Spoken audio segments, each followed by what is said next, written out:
It's time for Valley View Blazer football on the Blazer News Network and FM News Talk 1021. Presented by NEA Baptist, the United States Navy, Jonesboro Orthopedics and Sports Medicine, Kavanaugh Auto Group, and First National Bank. Let's go! Let's go! Now, let's go to the NEA Baptist broadcast booth and join Randy Myers for the First National Bank pregame show.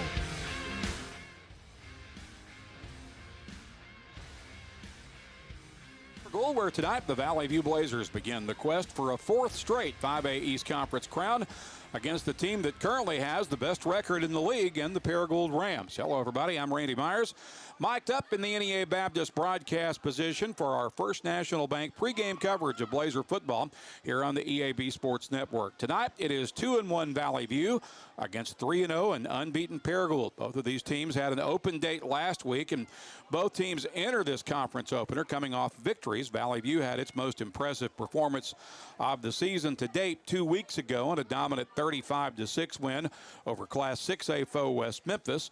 Meanwhile, Paragould won on the road at Hoxie, outdueling the Mustangs by a count of 34-21. We'll have much more from Paragould in just a moment, but first, we will step aside here for a 3-minute timeout on our First National Bank pregame coverage of Blazer football on the EAB Sports Network. We are pioneers, dreamers, the ones they said would never make it, and the ones still trying.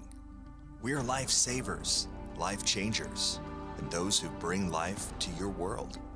We're where compassion meets precision and empowerment meets innovation. An expert system of care where love abounds so that God can do the impossible. We're here when you need us most. We are NEA Baptist. First National Bank's roots run deep in Northeast Arkansas. We began a single Paragould branch with one idea: customers first. By focusing on the best products banking has to offer and valuing the highest level of service, we're now 23 branches across Arkansas and Tennessee. As First National Bank grows, our roots only get deeper, and the mission remains the same: you first, always. Learn more about our products and services at fnbank.net. Member FDIC, Equal Housing Lender. Get huge savings now at every Kavanaugh dealership. Kavanaugh has a great selection of late model, low mileage, certified pre-owned cars, trucks, and SUVs. And most are still under factory warranty. We have every make and every model, so you're sure to find the vehicle you want. And when you buy at Kavanaugh, every new and used purchase comes with 1 year of free maintenance. Plus, we buy cars. Bring a vehicle, get a check. Come see us today at one of our dealerships or go to KavanaughCars.com. When injury sidelines you, Jonesboro Orthopedics and Sports Medicine is here to get you back in the game. They've been serving our local high schools for over 40 years, and JOSM is proud to be the official healthcare provider of A-State Athletics, with locations on South Main and on East Matthews inside St. Bernard's Health and Wellness Center. Find out more by visiting JOSM on Facebook and at JonesboroOrtho.com. Jonesboro Orthopedics and Sports Medicine, getting you back in the game. Some people see the ocean as a horizon. The U.S. Navy sees it as a path forward, a path to serve, to lead, and to protect. Whether it's advanced technology, world-class training, or opportunities that take you across the globe, your future starts here. Honor, courage, commitment. These are more than words, they're a way of life. Are you ready to rise to the challenge? Find your future. Join America's Navy. Visit Navy.com today. Northeast Arkansas Center for Oral and Maxillofacial Surgery is the only AAHC accredited office-based surgery center in Jonesboro and the tri-state area. Dr. McDonough and Dr. Phillips bring 50 years of combined experience in implants, extractions, and oral pathology. Leaders in computer-guided implant surgery, they create smiles that look and feel natural. When it's your smile, don't settle for less. Choose the team that sets the standard. Northeast Arkansas Center for Oral and Maxillofacial Surgery. Call 870-931-3000 or visit neaoralsurgery.com.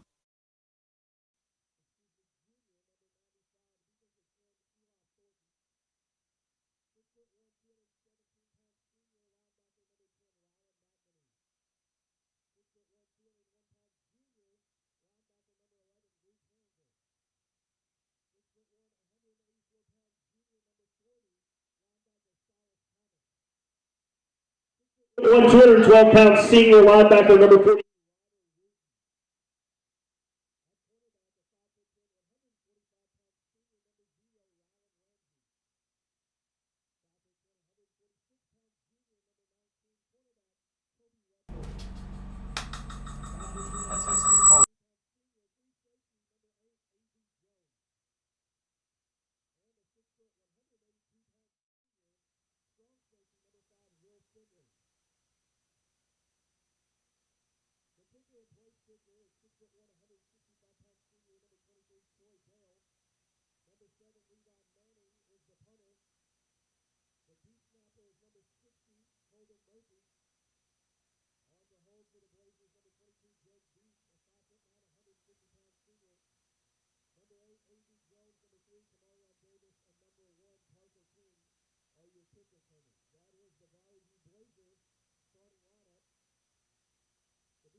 Need top-notch farming and lawn gear? Visit First Choice Farm and Lawn, your Kubota dealer in Brooklyn. We get your need for reliable equipment. That's why we offer precision Kubota machinery for any task. From seasoned farmers to green-thumbed homeowners, we are working to keep you working. Find your Kubota match at First Choice Farm and Lawn on Highway 49 in Brooklyn. Achieve your goals faster with our Kubota inventory and top-notch service. Call 870-790-2301 or drop by today. Your trusted Kubota dealer, First Choice Farm and Lawn.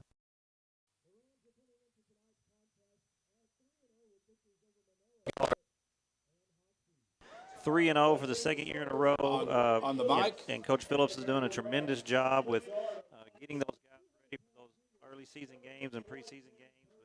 But last year wasn't able to get it in kind of where he's building, where the conference, they're hoping.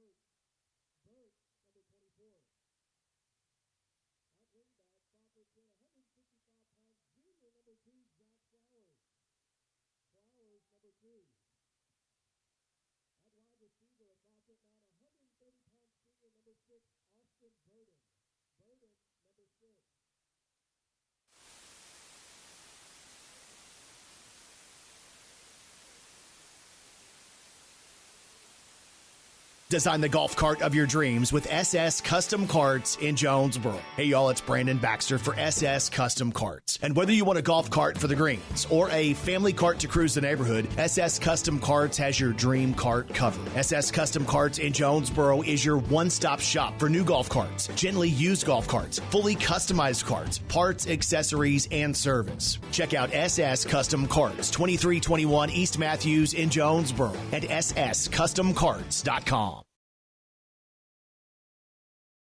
There's nothing more important than your child breathing easily. Arkansas Children's Pulmonology Clinic in Jonesboro treats common to complex pediatric breathing conditions like obstructive sleep apnea, asthma, and rare lung diseases. With a family-centered approach, our medical team changes lives with nationally ranked care close to home for a variety of conditions from cystic fibrosis to sleep disorders. Visit archildrens.org/ACH Jonesboro.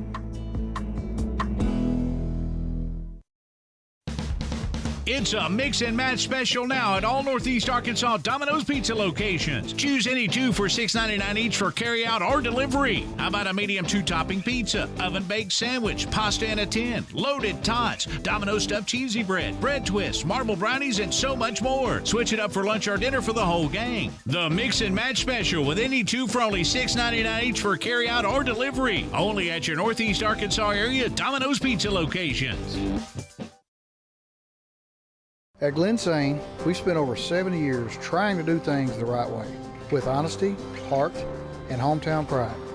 With 4 locations across Paragould, Rector, and Kennett, we offer a wide selection of GMC, Chevy, Buick, and Ford vehicles, and service centers to keep them running strong.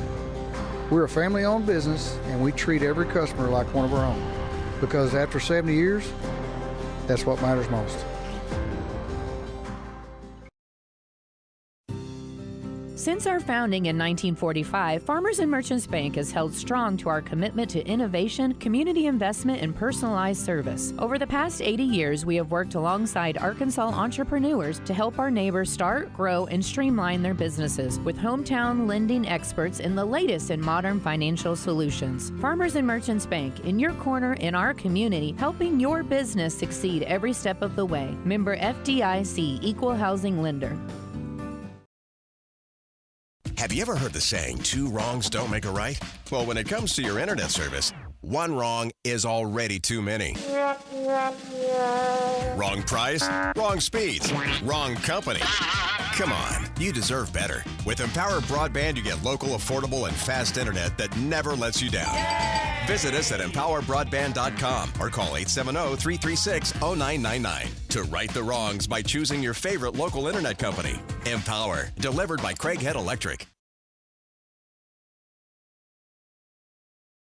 Valley View High School Athletics is brought to you by Gateway Tire and Service Center and Toyo Tires. Where there's always one thing you can count on, we go the distance for you. Before you hit the road for a trip across country or across town, drop by Gateway Tire and Service Center and check out the great deals on Toyo Tires. Whether it's tires or auto repair, you can always count on one thing. At Gateway Tire and Toyo Tires, senior quarterback Avery Deering paced the Rams offensively by rushing for 2 touchdowns and passing for a third. Meanwhile, senior utility back Reed Phillips, who will also take several snaps at quarterback. He's the son of head coach Randy Phillips. He also rushed for 2 touchdowns.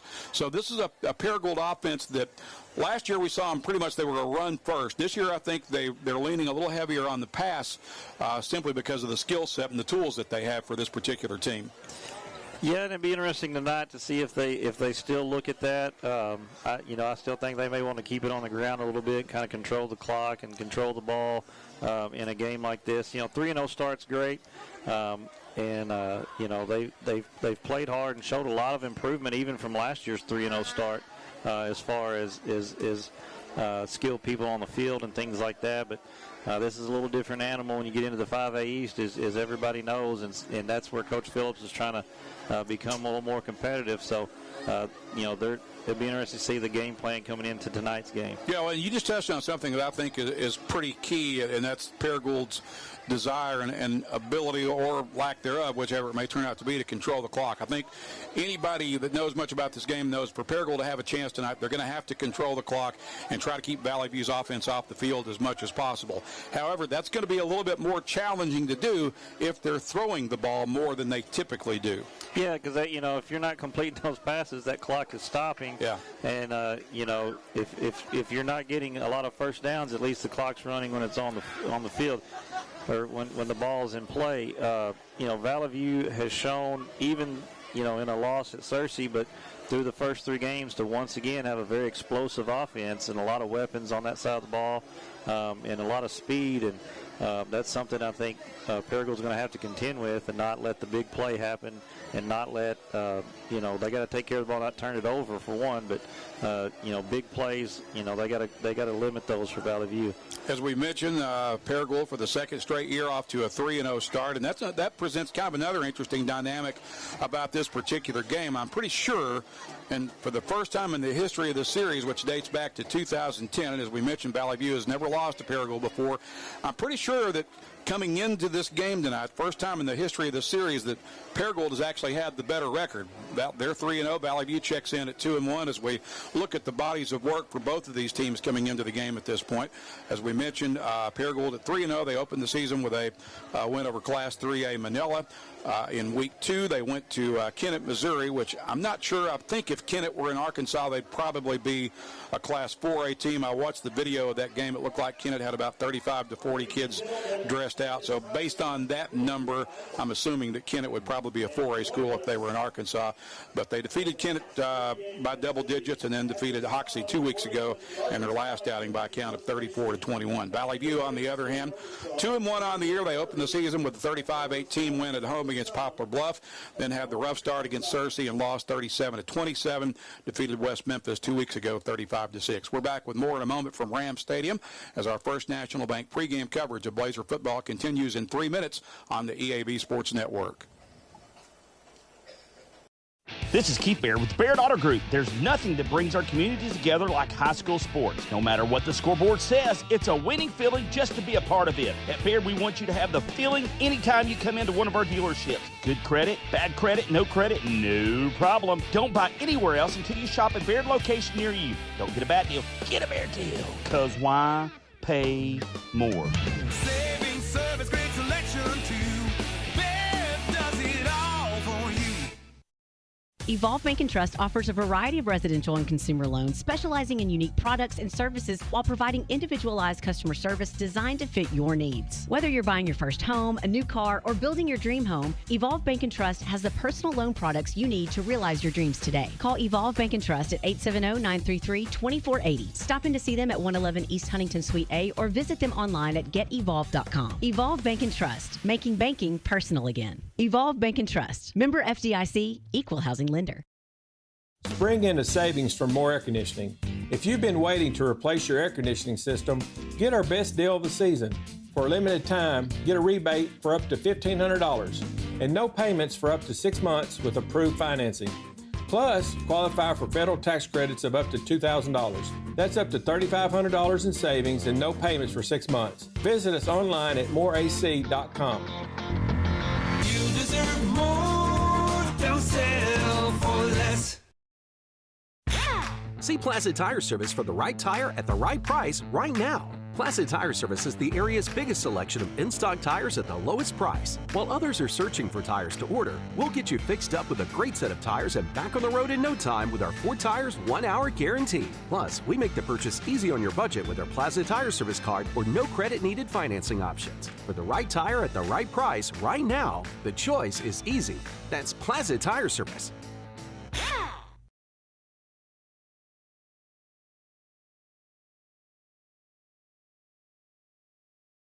Hey y'all, it's Brandon Baxter, and I want to let you know about my friends at Cleanway Restoration and Construction. You see, disasters don't happen when it's convenient, whether it's a fire, a flood, or a tornado. When it damages your home, it upsets everything about your life. Cleanway comes in and does the cleanup, and they can lay your floors, replace your cabinets, and fix or replace walls. So remember, when an inconvenient disaster comes your way, think Cleanway Restoration and Construction. Let Cleanway restore your home and restore your life. Find out more at cleanwayrestoration.com.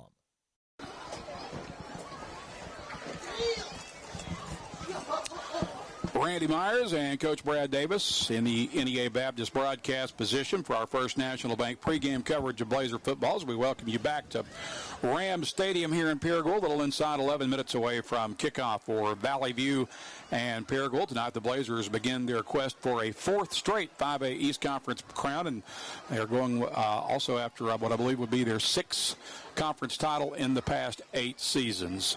Tonight it is the 5A East League opener for both Valley View and Paragould. As we look at we talked a little bit about this a moment ago, but look at the history of the series here. To say that it's been dominated by Valley View is an understatement.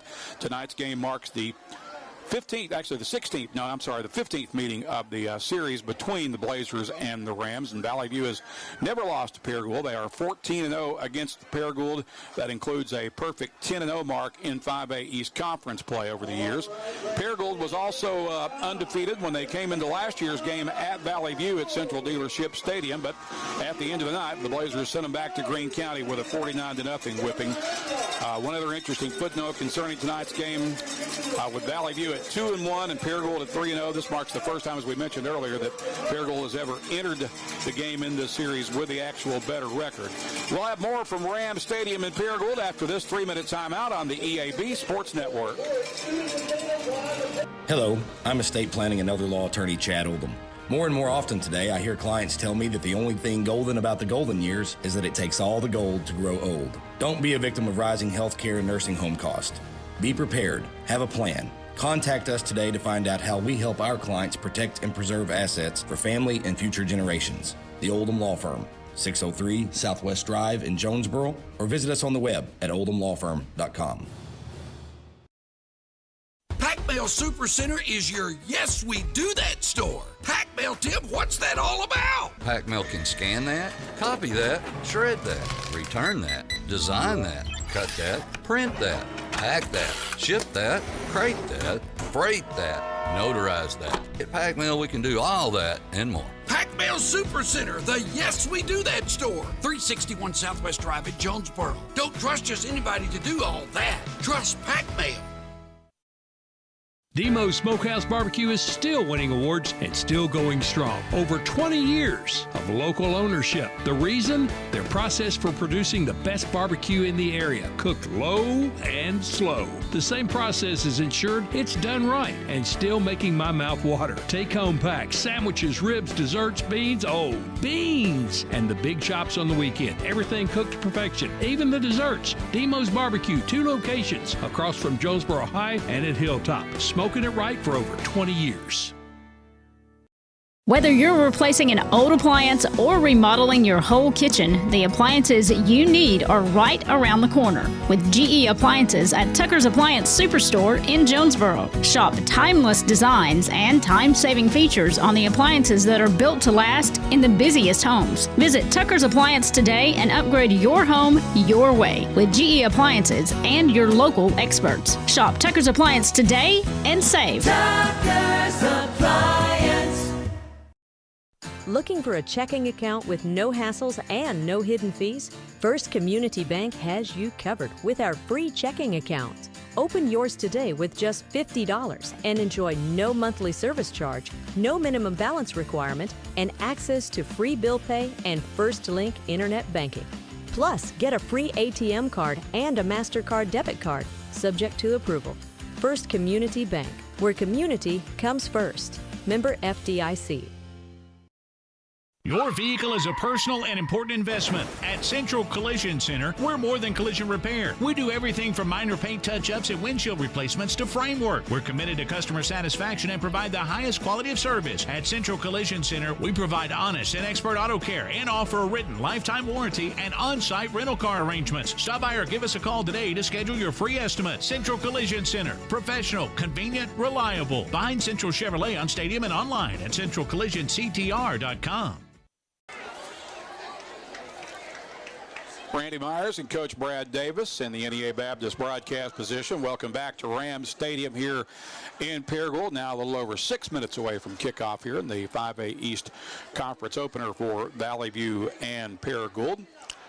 And Coach, the sun is just about down, and I think the lights finally are just now starting to come on here at Rams Stadium, and I'm glad to see that because this is an interesting setup here at Paragould. This is a beautiful stadium, but one unique thing about this, I've never been in a high school stadium where the field is as far away from the home bleachers and the press box as it is here. Yeah, well, they've got, I don't know if that's a full-length, full-width soccer field, but they've got a lot of turf area in the middle along with 8 lanes of track and then another good 10 to 15 yards before you even get to the bleachers on our side. And so, yeah, we're almost probably a good 50 yards from the sideline up here. Yeah, exactly. It's this is the only stadium that I know of that is set up quite like this. I mean, it's really my only complaint with it. Other than that, it's a pretty nice little stadium, but it just makes it a little difficult to find the ball and to see what's going on out there, and especially with these lights not yet at full power. So hopefully they'll be powered up and shining brightly by the time this thing kicks off here in a little over 5 minutes, though. Let's check your Valley View starters for tonight.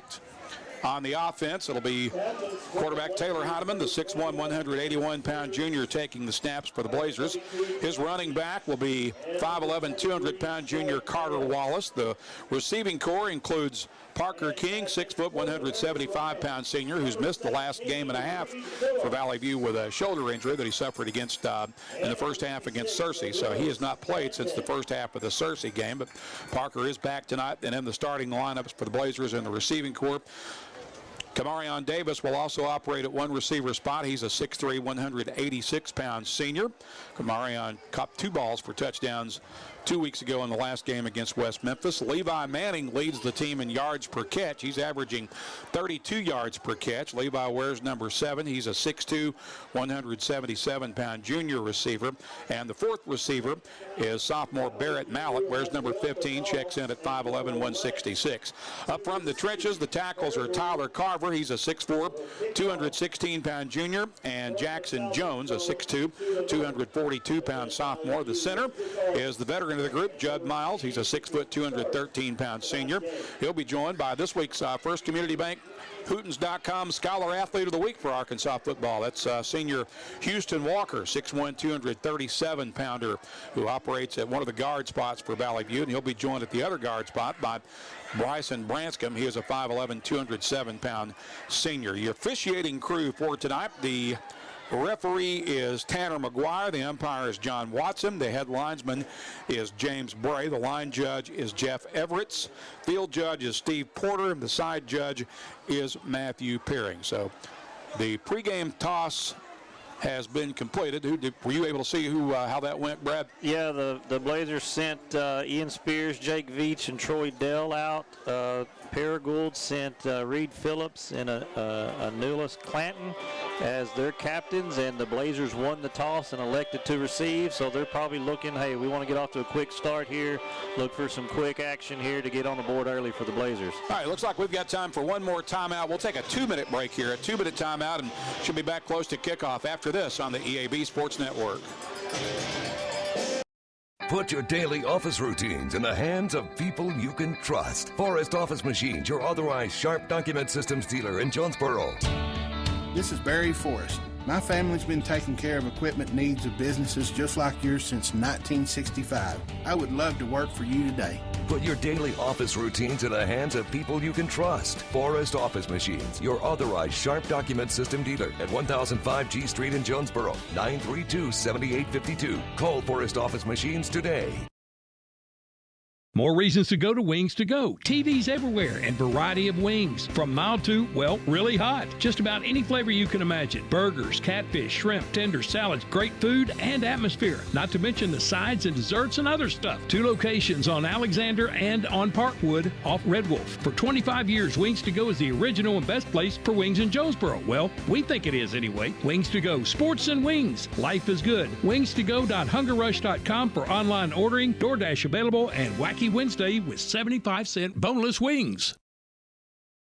The home of the best new and used sports equipment in Northeast Arkansas is Play It Again Sports. If you've got quality gear you're no longer using, just bring it in. Play It Again will pay you money. Want to test out a bat before you buy? Play It Again's rental program lets you test it out. And if you decide to buy, a big chunk of that rental fee goes towards your purchase. Visit Play It Again Jonesboro on Facebook for the latest deals. And come by 2006 South Caraway. Play It Again Sports, where everybody plays. Your specialty print and ship store is the Safe Ship Store in Jonesboro. Owner David Leonard wants to help you with all your shipping and printing needs, and they'll always give you the best customer service and highest quality product for the absolute lowest prices in town. So when you need something packed and shipped, or when you need printed products, call the Safe Ship Store. Come in today to see all they have to offer. For the best customer service, quality, and prices, visit the Safe Ship Store, 2500 Alexander Drive, Suite C in Jonesboro, 870-333-5068. Mark Ulataya set to kick it off for Paragould as we are set to begin the game. We welcome you back to Paragould. Beautiful night for football. Clear skies, 75 degrees at kickoff here at Ram Stadium, right in the middle of Paragould, Arkansas. Kamarion Davis and Parker King are back deep for the Valley View return. It's a high sky kick. It'll be fair caught for Valley View at about the 40-yard line. I believe that was Levi Manning who ranged it in for Valley View. Yeah, good field position here to start for the Blazers. Just that little high pooch kick where you're not giving those back two explosive guys for the Blazers a chance to run it back. So the Blazers will start on their 41-yard line. So as Brad mentioned, very good field position for Valley View as they send Taylor Heineman and his offense onto the field. Blazers in their blue pants, white jerseys with white helmets, moving from left to right.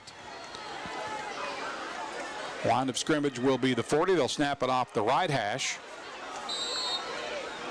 Paragould with a 4-man front to begin the game defensively. Heineman in the gun with Carter Wallace on his left hip. He'll motion King to the left side. Parker gets it on the jet sweep, running to the far sideline. He is tackled on the sideline after a gain of about 5 yards up near the 45-yard line. Isaiah Flowers maybe got the tackle on the other side, a gain of 6. Good start for Parker King. You mentioned him being back tonight, and they wanted to get him started early, and they got him a sweep. Spot the ball at the 46 on the left hash. 2nd and 4 for the View.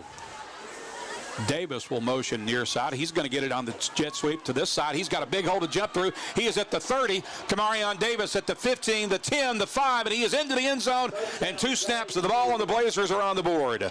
Great block on this side here by Levi Manning to get the kick out. And like you said, we went sweep one way with one guy and brought it back the other way. And in 2 scores, the Blazers are on the board. 54-yard run on the jet sweep for Kamarion Davis. Troy Dale is on for the extra point kick for Valley View. He'll kick it out of the hold of senior Jake Veach.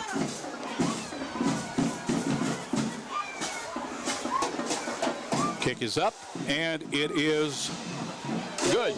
So Valley View, less than a minute into the game, has 7 points on the board already. We'll step aside for a 30-second timeout. Back in a moment on the EAB Sports Network.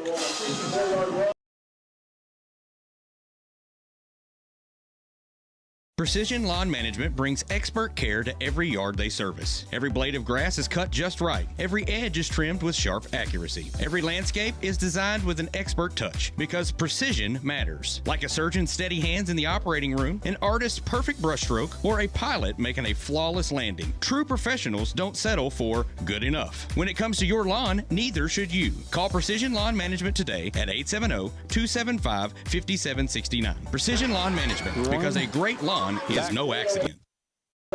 Ram Stadium in Paragould, where Valley View has quickly drawn first blood. 2 snaps into the game, and Kamarion Davis takes a jet sweep untouched 54 yards into the end zone. It was a 2-play, 60-yard scoring drive for the Blazers, and we now await the Valley View kickoff with Zach Starnes and I believe Isaiah Flowers are back deep to return for Paragould. Here's the kick. It'll be a pooch kick, fair caught at about right around the 30-yard line. We'll see where they spot it, but Paragould should set up for their first snap right around the 30. Looks like it'll be right on the 30 at the right hash. Austin Burden, the one that fielded the kick there, he was backpedaling, and Flowers kind of waved him off, said, hey, let me take that and see what I can do, but it's going to be a fair catch there on the 30 for the Rams. So we'll see if it'll be Avery Deering or Reed Phillips who takes the first snap for Paragould. They've got 2 receivers to the left. Valley View may have jumped into the neutral zone, and looks like the Blazers are going to get hit with an encroachment penalty on their first defensive possession, or first defensive snap. And I'm sure that's something they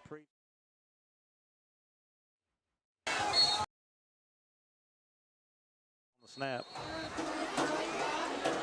Looks like 17 at quarterback there. That is Reed Phillips. He is the son of head coach Randy Phillips for Paragould. So it's 1st and 5 after the penalty against Valley View. 1 receiver to the near side. That's a handoff over the right side on the dive play, up gain of about 4 yards for Flowers. Or was that Lineage? I believe that was ZK Lineage on the carry. And he is about a half-yard shy of nope, it is going to be a first down. So they give him the first down right at the 40, and Paragould has a first down. Ball still on the right hash at the 40-yard line. 2 receivers to the left. Running back shifts to the quarterback's right hip. And that play is going to be blown up in the backfield as Holden Murphy comes crashing through. Looked like he was pretty much unblocked and got quick penetration. And that's going to be a loss of about 3 yards for the Rams, back to about the 37-yard line. Yeah, they came to the left side that time, and I think you're right. I don't think Murphy was even sniffed on, and he hit it as soon as he had the handoff. Brings up a 2nd and 13 for Paragould as they move from right to left toward the north end zone. Phillips is back to throw, finds his receiver in a seam, and that's good for a first down up near midfield. Isaiah Flowers, the senior wideout making that catch. And a well-thrown ball there by Reed Phillips. Yeah, Flowers just kind of found a little spot in the zone and set in it, and good pass there to get the first down for the Rams. Ball is just inside Valley View territory at the 49-yard line. It remains on the right hash. Paragould with one receiver to the near side. Phillips still in at quarterback. And they hand that off to Z.K. Laneige, and he gets caught at the line of scrimmage. Tried to spin out of it, but it looks like it's going to be a loss of about a yard or maybe a yard and a half. Yeah, I think Murphy and Herringer both, but pretty much the whole front line was there waiting on him. Nobody really blocked there. It's a 2-yard loss after the spot. Back to the Paragould 49, brings up 2nd and 12 for the Rams.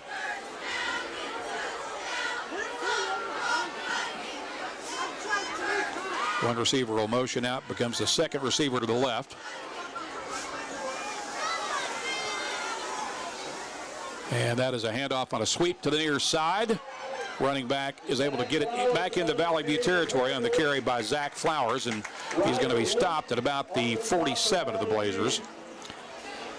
Yeah, had a chance to trip him up in the backfield. He slid through that, but Rylan McNamee and Ryder Wooten combined to stop him there after about a gain of 6. And mark him at the 46, and it brings up 3rd and 7 for the Rams. 8:40 remaining first period. Valley View scoring quickly. They lead at 7-0 after a 2-play, 60-yard drive on their first possession. Rams with 2 receivers to the left as they snap off the left hash this time. Phillips wants to throw. Throws it over the head of his intended target. That'll fall incomplete, and it brings up a 4th and 7 for Paragould. He was trying to get it to Jacob Hales out there, it looked like, and the ball was just a little bit high. It sailed on him a little bit. Yeah, he was open. He came out of the flat there and had a chance to make a catch and get some yardage, but just kind of threw it over his head a little bit. Now, Avery Deering is in punt position, dropped back at the 40-yard line, but remember, he's also a quarterback, so... And if you're Paragould, I think you have to approach this game with a nothing-to-lose philosophy. Meanwhile, Valley View's got 2 back to return at the 15-yard line. He does kick it away, and that'll be gathered in, I believe, by A.B. Jones at the 8-yard line. A.B. running left and gets the far sideline. He's still on his feet. He's finally bumped out of bounds at about the 24 to 25-yard line. That's a good point you bring up, Randy. You know, if Paragould's trying to get it.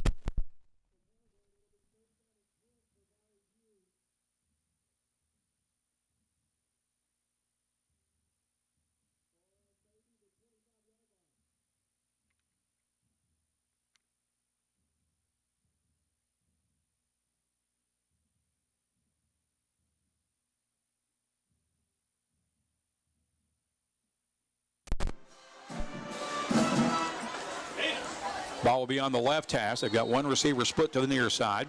I believe that's Levi Manning. 2 off to the left.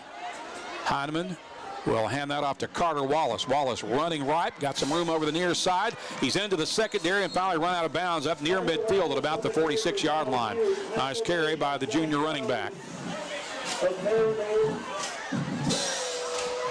Paragould defender got in the backfield. It looked like 21 there, Justin Trammell, but he could not corral the speed there of Wallace. Ball will be at the 38-yard line. It's first down for Valley View. Heineman back to throw. He's got time. It's stripped as he lets go of it. I think they're going to rule that an incomplete pass as it was knocked away out of his hand just as he motioned his arm forward. Yeah, 22, Kevion Padgett got in the backfield. And actually, they're going to rule out a fumble, but Valley View did recover it, but it's a loss back to the 39-yard line, so it's 2nd and about 14. He did have kind of an empty hand going forward there on the strip. 2 receivers motion near side. That's a handoff, I believe, to Wallace, and Wallace fights forward for 3 or 4 over the near side. It's number 11, Josh Ward, chasing him down from behind. Kind of a nasty-looking package there. Yeah. For Wallace. Valley View got about 5 yards on the carry from Wallace, so it sets up a 3rd and 9 for the Blazers with the ball at the 44. Trip receivers to the left, 1 man to the near side. That's a movement up front, but Paragould stayed in the neutral zone. Heineman in the gun. Wallace on his right hip. Heineman to throw. Here comes pressure. So looking down the near sideline for Parker King. It's just beyond his reach. It'll fall incomplete. And now Valley View will have to put the punt team on the field as Levi Manning will drop back into punt position. I think King had a step on him there, but he didn't just go at the snap. He kind of hesitated and then took off on the throw. And had he gone on the snap, I think he could have maybe ran under that one. So Levi Manning, who's averaging about 36 yards per kick here through the first 3 games of the season, is on to punt. Paragould's return man will drift back to about the 23-yard line between the hashes.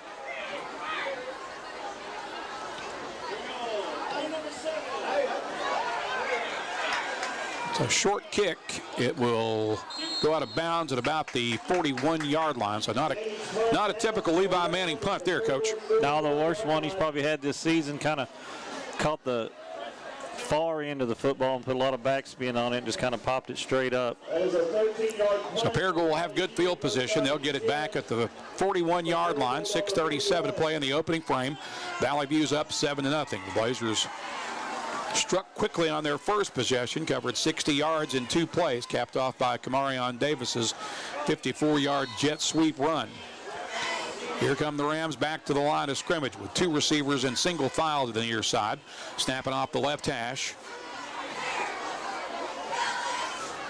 This is a ball that ends up in the hands of Valley View. It's on the ground now. The Blazers had it for a moment. I think they've got it back. That was a strange play. It looked like they just stole the handoff, Coach. Well, Deering was in quarterback that time, handed off to Linez, and it popped straight up in the air into a Blazer defender. And I think that was number 40, Silas Thomas, but he may have lost it as he got tackled, and they fell on it again. But the Blazers come out with the fumble nonetheless and start on the Ram 40. So Valley View has it here at the Paragould 40 after the turnover with 2 receivers to the right, 1 to the left. Heineman in the gun. He'll hand that off to Carter Wallace. Wallace running left, gets gobbled up at the line of scrimmage and probably lost about a yard there.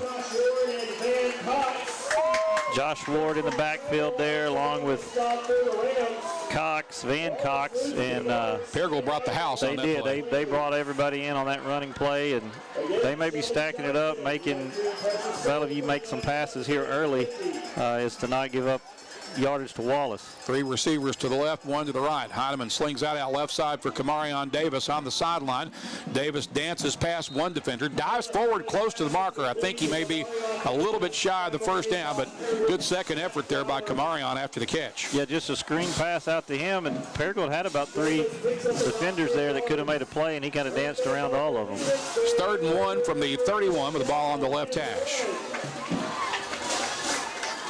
2 receivers to the right and to the left.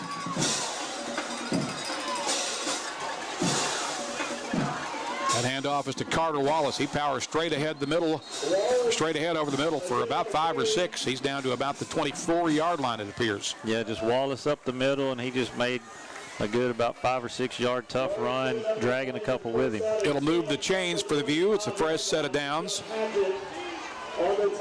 At the 25, ball remains on the left hash. 5:12 to play in the first period. Valley View trying to get its 2nd score of the night here with 1 receiver to the right. This is a Mallett there on the direct snap to Mallett, who slipped in there at the Wildcat quarterback spot and advanced it up to about the 20-yard line. Looks like he'll spot it at the 21. And they're going to keep him in here and maybe continue just to pound it right there up that middle there. 2nd down and about 5.5 needed for the View. Mallett wants to throw. Sets up, looking into the corner of the end zone. There's a flag down. The pass is incomplete, but there is a marker down. We may have some PI here. Well, there's a marker down on the complete opposite side of the field nearest us. The pass went to the far end of the field, so I'm not sure. Yep. King was involved here with his corner defender, so I don't know what's going on with the call on the opposite side of the field. Not even near the play.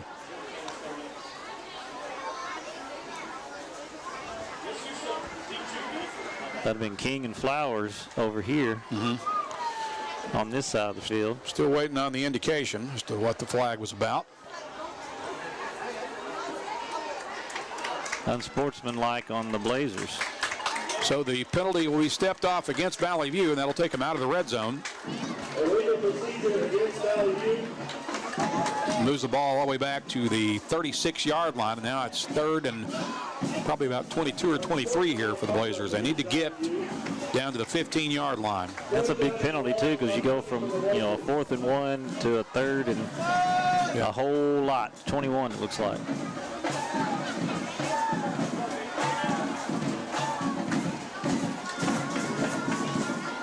Again, the ball at the 36-yard line.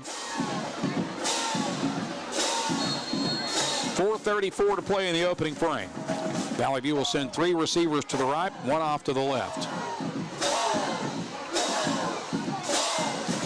Heineman is back in at quarterback, rolls right, fires downfield, catch made at the 26-yard line. That pass was reeled in by Austin Berry. Just a little mid-crossing pattern, check down, good pass there by Heineman to get it back to the original line of scrimmage just about. So it'll be about 4th and 11 as the Blazers will go for it here. 4th and 11 from about the 26-yard line. 2 receivers to the left. Manning will motion left. Heineman shows it to him, throws it over middle on play action, looking for Berry. He dives but couldn't rein it in, and Paragould will get the turnover on downs. Berry had the seam there, just kind of a straight seam route, and kind of had a step on him and just a little overthrown to Berry there, so it'll be a turnover on down to the Rams. That penalty, unsportsmanlike, being very costly there on that drive. Yeah, there's no doubt about that. That probably cost the Blazers an easy score there. So Paragould will get it back at the 26-yard line on their end of the field. The ball will be on the left hash as they attack the north end zone. Phillips is the quarterback now. Reed Phillips, the son of Coach Randy Phillips, senior quarterback, takes the direct snap, runs right, and gets stood up and stonewalled and pushed back into the backfield. We'll see what kind of forward progress they give him. Ryder Wooten met him at the line, introduced himself very quickly there. Looks like it'll be no gain. No gain on the play, 2nd down and 10 for Paragould. And it remains 2nd and 10, or 2nd and 10 now for Paragould. Ball is between the hashes. 2 receivers to the left, no one to the right. Phillips will hand that off on a little inside reverse, and the Rams are able to fight forward for about 2, maybe 3 there. Yeah, Murphy, Wooten, and Herringer all kind of combined on this side. Not really fooled by it, got a couple yards out of it, but good job by the Blazers there not to chase the quarterback on the inside handoff. 3rd and 7 for Paragould from the 29-yard line as we hit the 2:44 mark of the first period. Valley View leads 7-0. 1 receiver to the right for the Rams. Phillips to throw. Ball comes loose. It's up for grabs and on the ground again. And Valley View says they have it. What did the officials say? Nope, they're going to call it 4th down. So it's going to stay with Paragould. He pulled the handoff. I don't know if it was an RPO. He pulled the handoff and pulled it back, and when he came back to pass, it just slipped up in the air. So Paragould facing a punting situation here as Avery Deering drops back for his 2nd punt of the night. Valley View's got Finley and A.V. Jones out there to return, standing on with Finley in the middle and Jones near the right hash at about the 41-yard line. Deering gets the kick away. That'll be taken by A.V. Jones. Jones lets the first man slide by him. Now he'll spin out of a tackle and gets knocked out of bounds at about the 49-yard line of the Rams, it appears. There's a flag right there at that point, too. See what the penalty is there.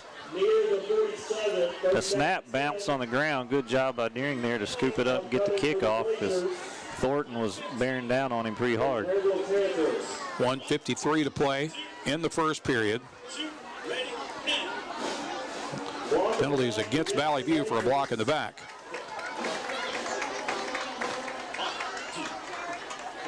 Three penalties already on the Blazers for the 1 defensively and now 2 offensively. That's kind of stalled their movement of the football.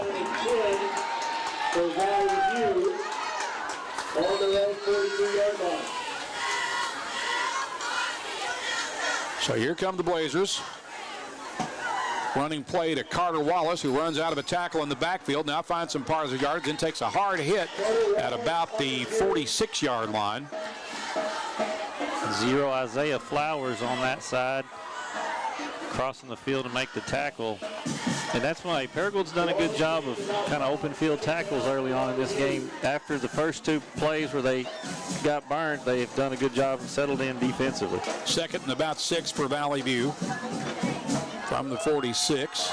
Again, this is Carter Wallace, who tries the middle and gets about 2, maybe 3.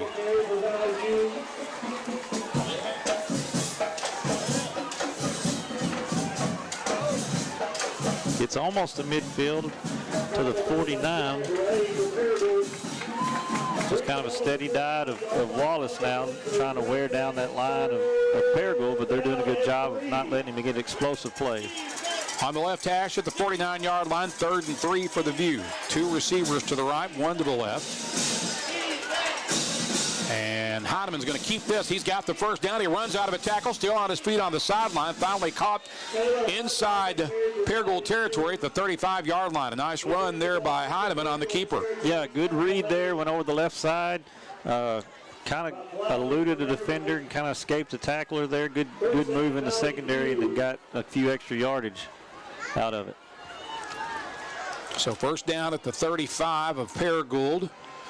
Heinemann slings that out right side for Parker King. First man misses him, and he's finally tackled after picking up close to first down yardage at about the 26-yard line, maybe the 27 on the spot. Yep, Isaiah Flowers on another tackle. I feel like he's in on every play defensively so far.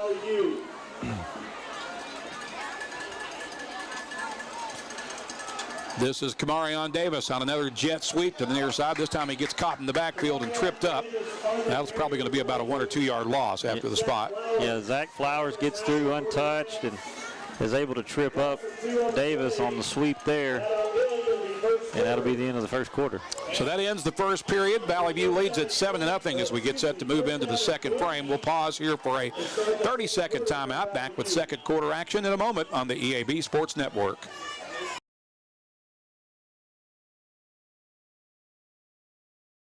Calling all Red Wolves fans, the Social in Greensboro Village is your official A-State game day destination. Pre-game with cold drinks and killer eats. Catch every away game at their watch parties. And after home games, the party's just getting started with live music and late night fun. Game day specials, great eats, and family fun. Always social, always game day ready. Follow the Social on Facebook and Instagram and make your next Red Wolves Saturday legendary.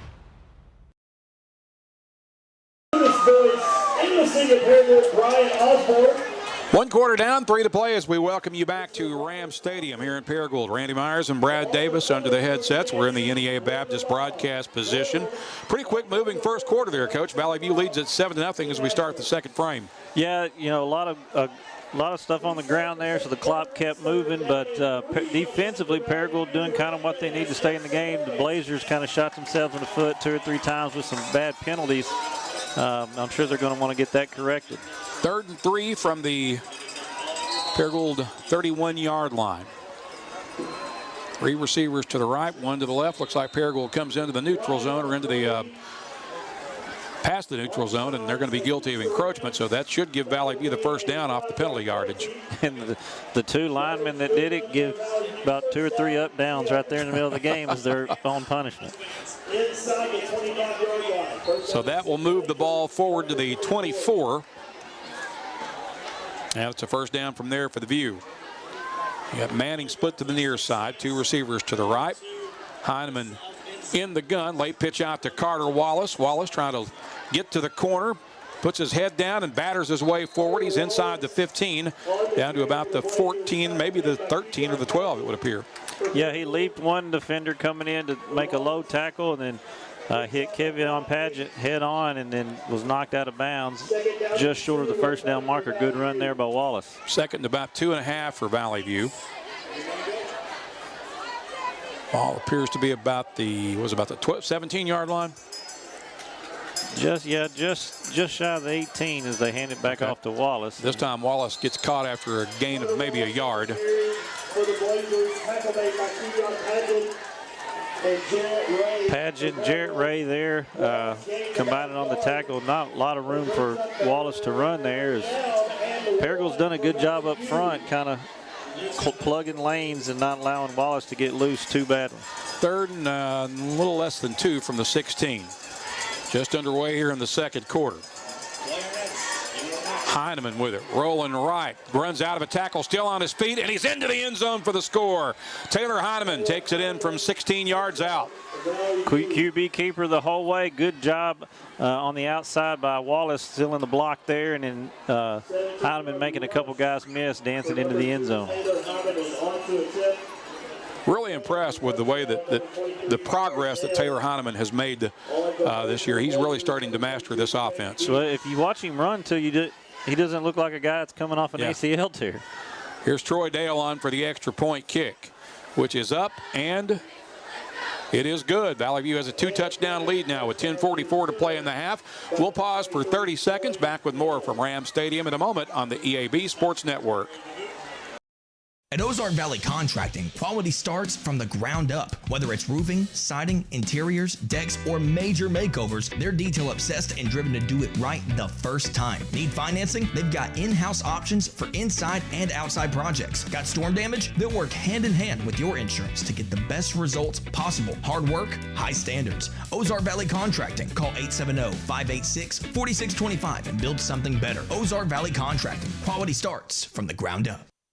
Valley View on Tuesday night.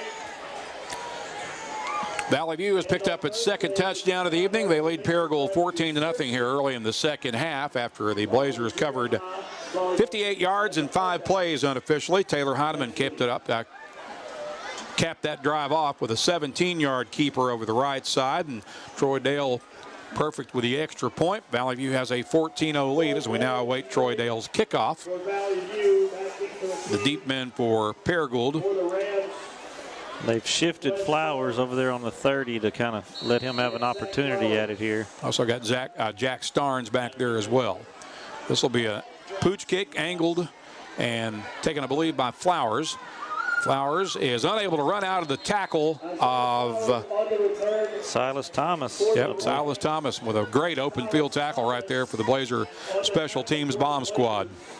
Yeah, great job by Thomas there, chasing him down, getting the dive and roll tackle on Flowers, who brought it kind of towards midfield, trying to get out of that hem, but couldn't elude Thomas. So Paragould will start at the 31-yard line. The ball will be on the right hash as they now move from left to right toward the south end zone here in Paragould. We've got one receiver to the left and right. I believe that is Deering. He'll hand that off, and that's going to be blown up in the backfield for a loss. Ryder Wooten there very quickly, untouched, chasing down number 20, Markul Atia. It's a loss of 2 for the Rams and brings up 2nd and 12 from the 28, or just inside the 29. One receiver left and right.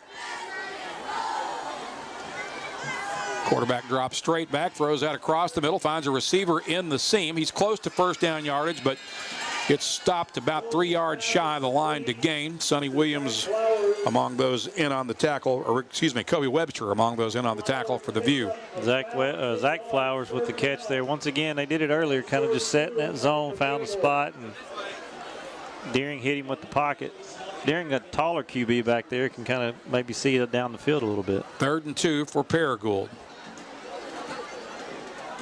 This is a handoff over the right side. Blazers hit him immediately at the line of scrimmage. He fell forward. We'll see if he gets any positive spot or not. It's going to be good enough to move the chains. Apparently, I thought we had him stop short, but they are moving the chains.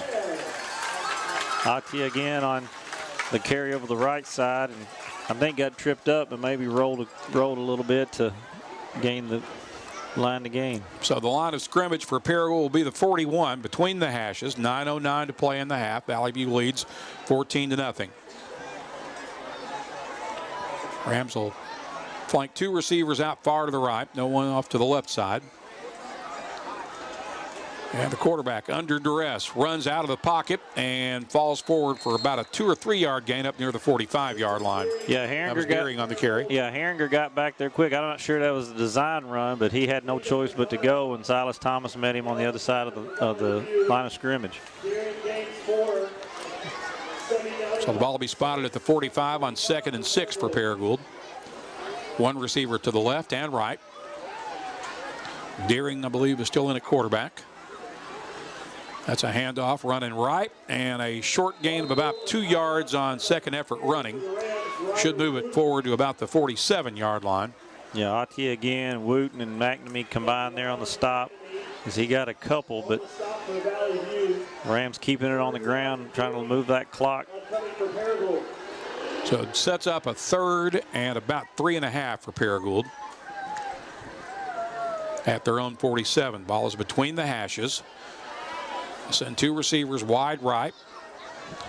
Got a flanker to the left. And Deering shows it to the running back. Now throws it out in the flats. That's going to be incomplete. Ball sailed over the head of Starnes, the intended target. And that'll bring up 4th down and just about not quite 4 yards needed for Paragould. I think this might be a 4th down where they go for it, Coach. It looks like they're going to show punt anyway. Deering threw back the pass and wound up, and Herringer got in the backfield and kind of jumped it, and he had to double pump and kind of bring it down and throw it under duress, and it sailed on him. But yeah, look, this is one of those if you're the Blazers, you kind of keep an eye out, make sure he's not going to run or pass. Finley and Jones back for the return. He will kick it. It's a high, short kick up in the lights.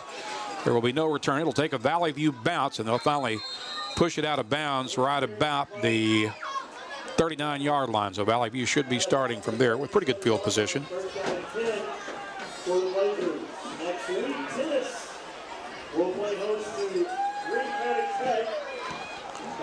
Valley View will start from the left hash. 7:34 to play in the first half. Blazers up 14-0. Glad you're with us tonight on the EAB Sports Network. We're on the radio at News Talk 102.1. Streaming on YouTube and the Blazer News Network. We're also streaming audio and video on the EAB Media app.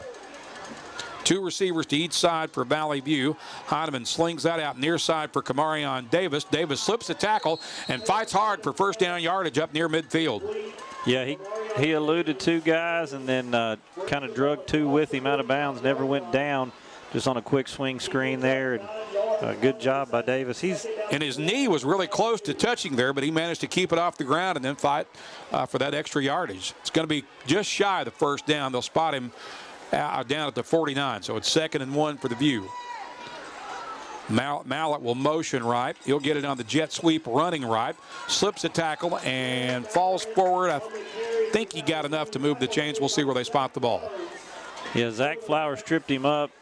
Paragould stretched it out there, and he was able to come and make the tackle, but Mallett was able to fall forward and get the first down there at the 49. Ball will be at the 49 on the right hash with a fresh set of downs for the Blazers. Davis to the near side for Valley View. 3 receivers clustered to the right. Heineman to throw. Here comes pressure. He's got time. Looking for Davis, and the ball is knocked down. Good coverage there by Paragould in the secondary. Yeah, I think he was going to be open down the field, but the underthrown ball he had to come back and get, and kind of 2 guys there, Flowers, Zach Flowers, Jack Starnes on the coverage there on Davis. Yeah, they were able to get, when he had to come back, that allowed Paragould to get double coverage on him. And if he throws that thing downfield, I think Davis runs in and leaves those guys, but good job there by the secondary. 2nd and 10 for Valley View from their own 49. 2 receivers to the left. Heineman will sling that out for Mallett, and Mallett is immediately tackled. A great open field tackle there for Paragould by Amari Williams. He just took Mallett's legs right out from under him. Yeah, read it right. Nobody there to block him, and he just, as soon as he caught it, took out the legs, no gain, and it'll be 3rd and long. 3rd and 10 for the View from the 49-yard line. 6:25 to play in the half. Valley View will send 2 receivers to the right. Kamarion Davis is wide to the near sideline. Got some movement up front. Looks like Valley View should get a free 5 yards here off the encroachment against the Paragould defensive line. I think the same two guys that did it earlier, I'm waiting on their up downs, but they're going to sub him out anyway. He'll probably get them on the sideline.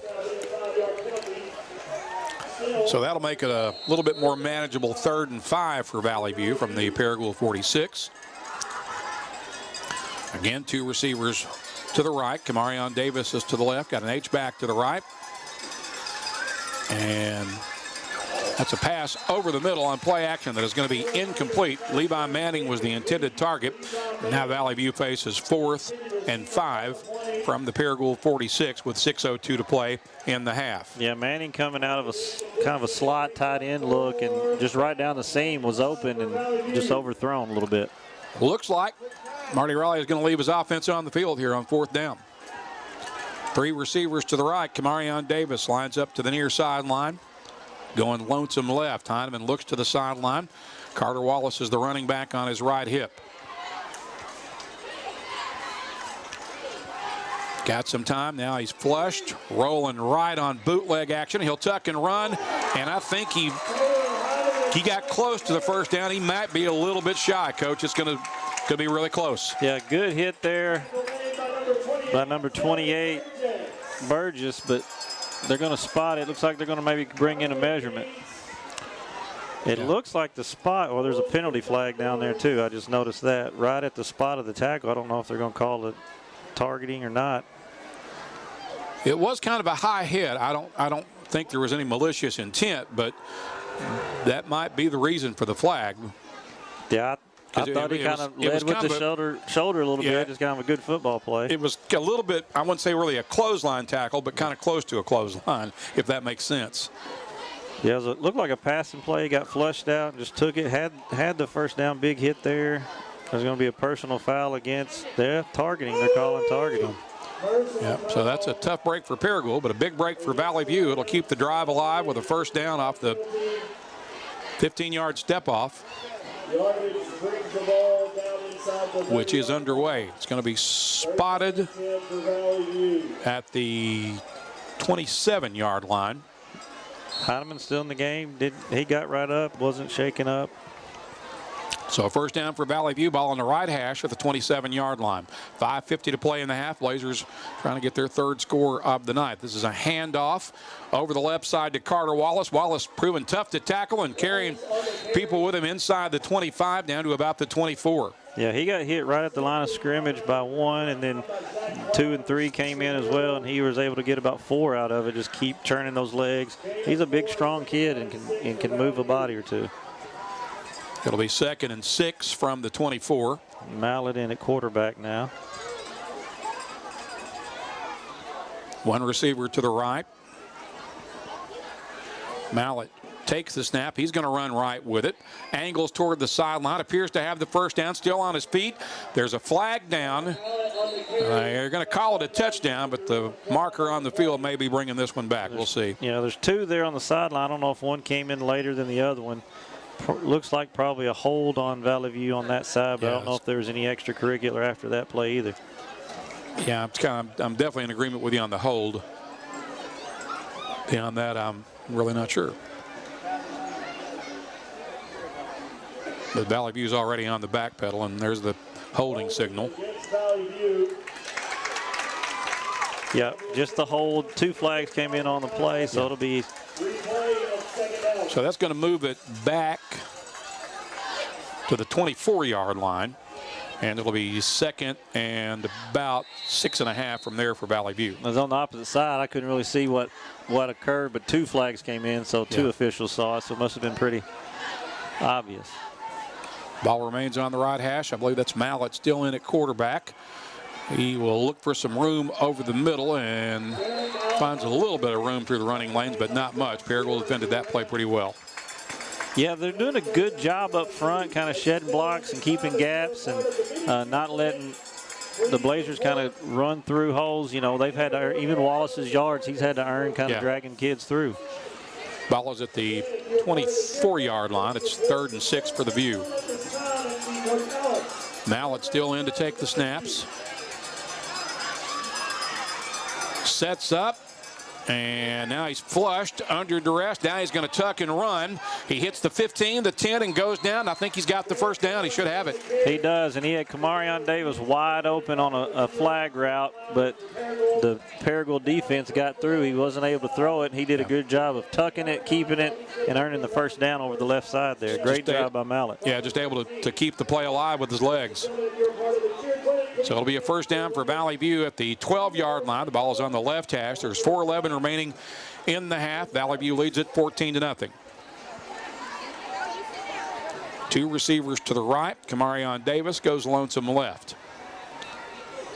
Heineman back in at quarterback. Ball's on the ground. He'll pick it up. Now he'll run left with it. Across the 10, over the 5, and Tyler Heineman is out of bounds, apparently just shy of the pylon. There was a flag that came in too.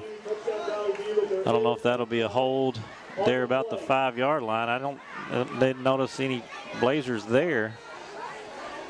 Unless they got Davis. Davis came back to make a block. Yeah, and they're going to get a hold on the Blazers. And that might have been on Kamarion Davis. He was trying to come backwards from his route to make a play, and he might have just held on a little too much. So the penalty will move it back to the 15-yard line. And it'll remain first down. Valley View will face a first and about 13 here from the 15. Yeah, one of those penalties, you can't be too mad at Davis. He's trying to make a play there for his quarterback. Yeah. Two receivers to the right. Davis lonesome left to the near side. This is a handoff to Carter Wallace straight across the middle, runs out of 2 tackles and vaults into the end zone. No flags that time. Valley View's on the board for the 3rd time tonight. Biggest hole that Carter Wallace has had to run through tonight over the right side, and one guy tried to get him around the ankles, and he slipped through that. Big run there by Carter Wallace. 15-yard run for Carter Wallace. Troy Dale is on for his 3rd extra point attempt of the evening. Jake Veach will provide the hold for Valley View. 3:50 left in the first half.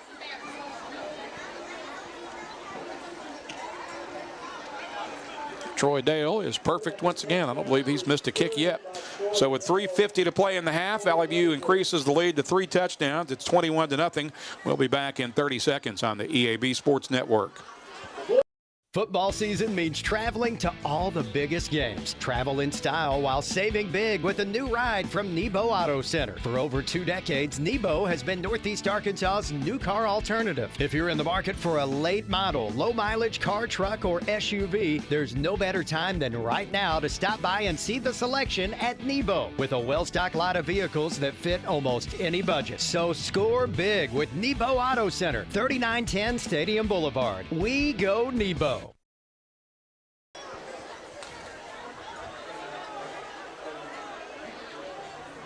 3 minutes, 50 seconds left here in the first half at Ram Stadium in Paragould. Valley View leads at 21-0. The last Blazer scoring drive covered 9 plays and 61 yards unofficially. Capped off by Carter Wallace's 15-yard run right up the gut of the Paragould defense. Valley View has a 21-0 lead as we now await the Troy Dale kickoff for Valley View. He'll angle kick that toward the sideline. It'll be caught at about the 20-yard line. Running to the near side, the return man reverses direction. That is Isaiah Flowers trying to make a play with his legs, get some room on the sideline, and finally advances it up to about the 45-yard line.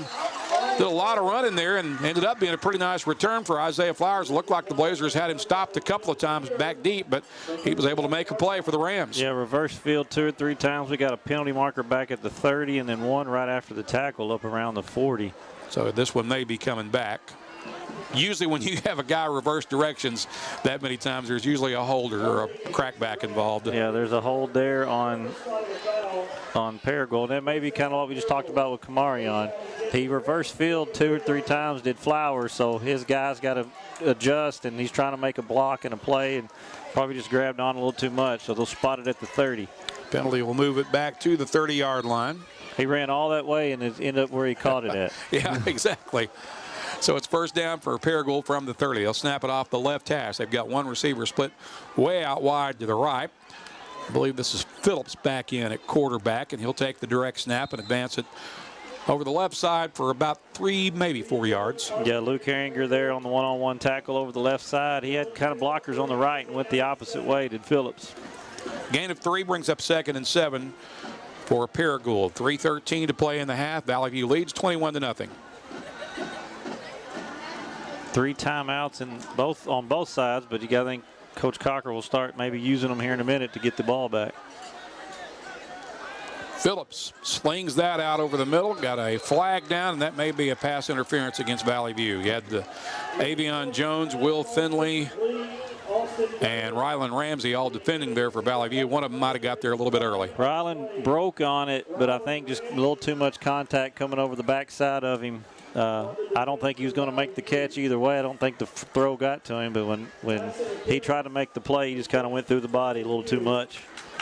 It is an interference penalty against Valley View, so Paragould will get a free 15 yards on the step off, moves the ball forward to the 48-yard line with 2:55 left in the half. I got a feeling Coach Cocker will address the penalties here in the first half for the Blazers at halftime. One receiver to the left for Paragould and to the right.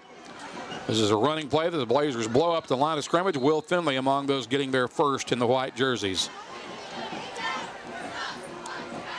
Yeah, no gain there. Good job by Finley coming up in the box and making the play. As there wasn't a lot of room there to run. 2nd and 10 for Paragould from the 47 on the Rams side of the field. Receivers go one wide to each side for Paragould. Phillips remains in at quarterback. Drops straight back, gives a little pump fake. Now throws a fly pattern down the sideline. That is overthrown and incomplete. And that will bring up a 3rd and long for Paragould. Yeah, Ramsey there on the coverage along with A.V. Jones, and had a play on it. Ball just kind of sailed on everybody there a little bit out of bounds. Senior Austin Burden was the intended target for Paragould. So the ball remains on the right hash at the Paragould 47-yard line. 2:05 left in the half. Paragould still looking for its first score of the night. Valley View up 21-0. One receiver goes wide to each side once again. Phillips remains in at quarterback, running back on his right hip. They'll give it to him on a little crossbuck action. He runs out of a tackle and gets it forward on hard running, still on his feet, and finally he'll blow it dead with forward progress having stopped at about the Blazer 45-yard line on the carry by Z.K. Laneige. Initially stopped by Luke Herringer for the Blazers. Will Finley. Looked like maybe a little bit of, there's a penalty marker there at the line. There's a little extracurricular, I think, during the forward progress. I don't know if there's going to be a unsportsmanlike or personal foul here, or if something happened on the tackle.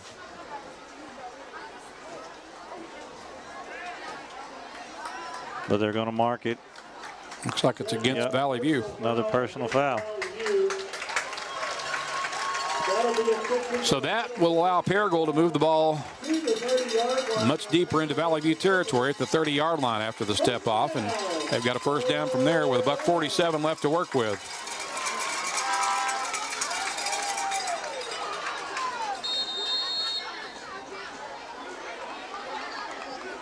Deep as Paragould has been in Blazer territory tonight, aided by a couple of 15-yard penalties. First down from the Blazer 30. Ball right in the middle between the hashes. One receiver wide left and right. Phillips hands it off on a delayed draw, and that's going to be a loss of about a yard, maybe 2 yards. Yeah, Ryder Wooten in on that tackle. Along with 24, Corey Gamble coming there, making the play on the inside draw, losing about 3 yards there. Good job on that play. 2nd and 12 from the 32. Unofficially, this is the 7th play of the drive coming up for Paragould. We got 3 receivers flanked out to the right now. Empty backfield for Reed Phillips. And we've got whistles as the ball is snapped. Going to be a timeout, Paragould. So the Rams will talk about it. We'll step aside here with 44 seconds left in the half. Valley View leads at 21-0. We'll be back in 30 seconds on the EAB Sports Network. Pico Food says good luck to all the players, coaches, cheerleaders, and marching bands taking the field tonight. Under the lights, it's not about who's in your path, it's about who's in your huddle. And Pico Foods is a proud teammate and supporter of local communities and the state's agricultural producers. Learn more about how Pico Foods buys direct to support local producers. In Arkansas and Missouri, call David Durham or James Chester, 870-202-7101. In Alabama and Mississippi, call Andrew Parker or John Taylor Hickman at 601-670-9383.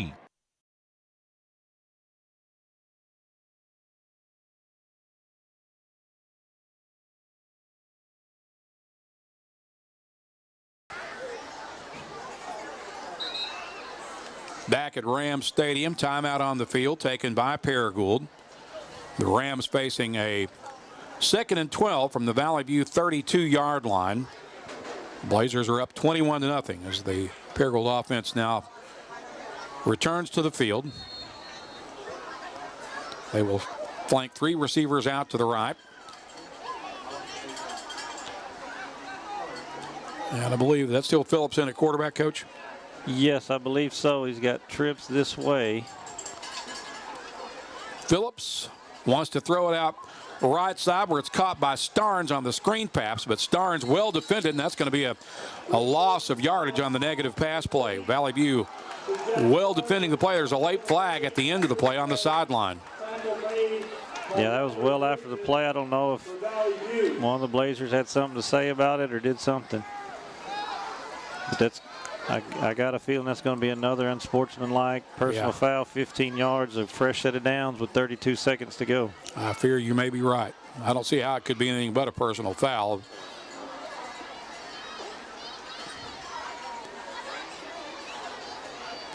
I'm kind of holding out hope that maybe this time it was somebody in a red jersey that brought about the penalty, but no such luck because Valley View is on the back pedal once again. So this has been a very heavily penalty-aided drive for Paragould.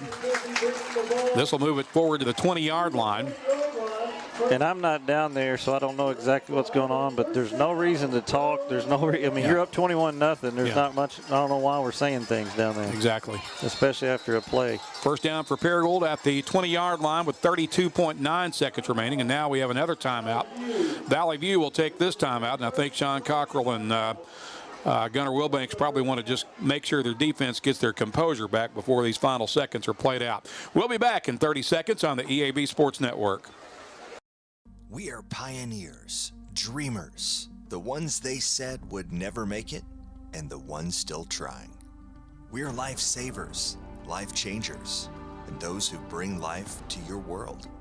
We are where compassion meets precision and empowerment meets innovation. An expert system of care where love abounds so that God can do the impossible. We are here when you need us most. We are NEA Baptist.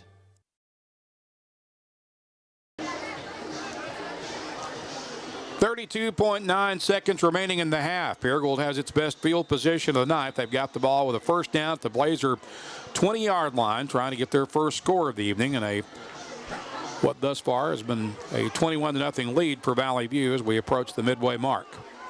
Rams are back on the field. They'll snap it off the right hash after the Valley View defensive timeout. One receiver wide to each side. Reed Phillips takes the snap, back pedals, throws that far side. The ball is deflected and incomplete with Kobe Webster there defending for Valley View. Yeah, he tipped it. I think A.V. Davis or A.V. Jones was coming from behind. It kind of tipped away from him, but good coverage there by Webster.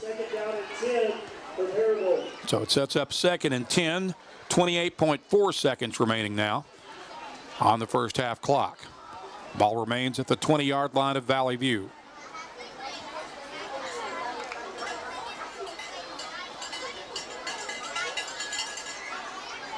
Looks like Deering is taking the snaps now for Paragould.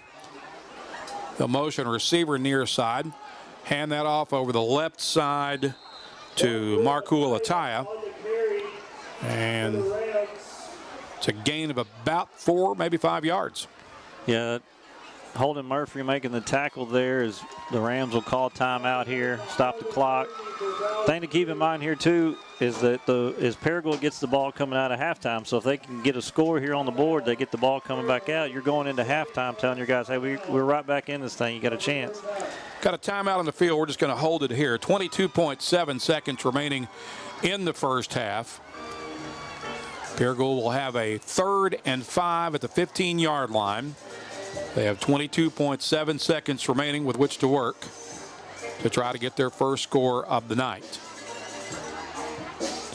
Yeah, I've been impressed with how the Rams have played defensively as far as flying around, filling gaps, making tackles in the open field. Offensively, they've moved the ball some, but really defensively for the Blazers, they've made plays and then done something silly on the play or after the play and have about 45-plus yards of penalties that's helped the Rams here get in scoring position. Well, the other big takeaway for me from the first half is the way that Paragould has kept their composure, because Valley View punched them in the mouth right out of the gate. I mean, they were on the board with their first score before even hardly a minute had eclipsed in the game. And, you'd think immediately you start thinking it's going to be another Valley View blowout. And while they're up 21-0, it's been a game that's probably a little closer than that score might indicate. Here come the Rams on 3rd and 5 from the 15. Ball between the hashes. 22.7 seconds left. Deering to throw. In trouble. Fires across the middle. That is picked off. And he's going to score. Well, I said that. Run down the near sideline. Is that A.B. Jones? It is. Nope, that is Rylan Ramsey on the interception return, who runs it out to midfield, and Valley View will get it back with 13.5 seconds left as they were able to shut down the Paragould threat. Second interception of the year and 2 consecutive games now for Rylan Ramsey. And he was, I think, the only person on that side of the field that could make that play. There was all the defenders were running crossing routes. Deering had to get rid of it because he's got a lot of pressure in the backfield. Yeah, that started with the pressure that he got from the defensive line. They were coming hard after him.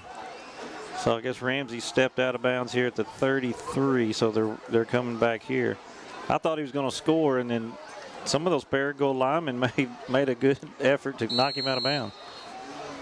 So Valley View will get it back at the 33.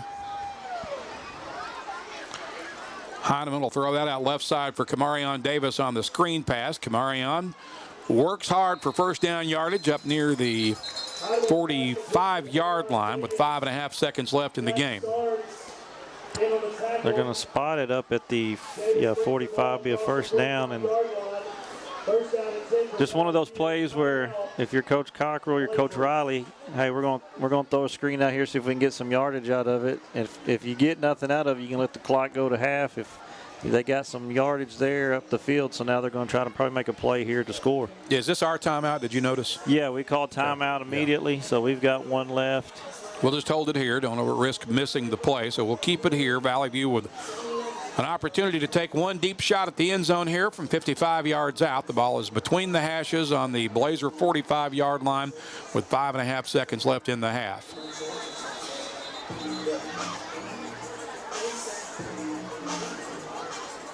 Well, if you could follow that interception up with a big score here, that would be a huge momentum boost for Valley View going into the locker room. Especially after what we just talked about, if Paragould could have got in and then come out of the half with the possession, and then all of a sudden it swings the other way, that's a big momentum killer.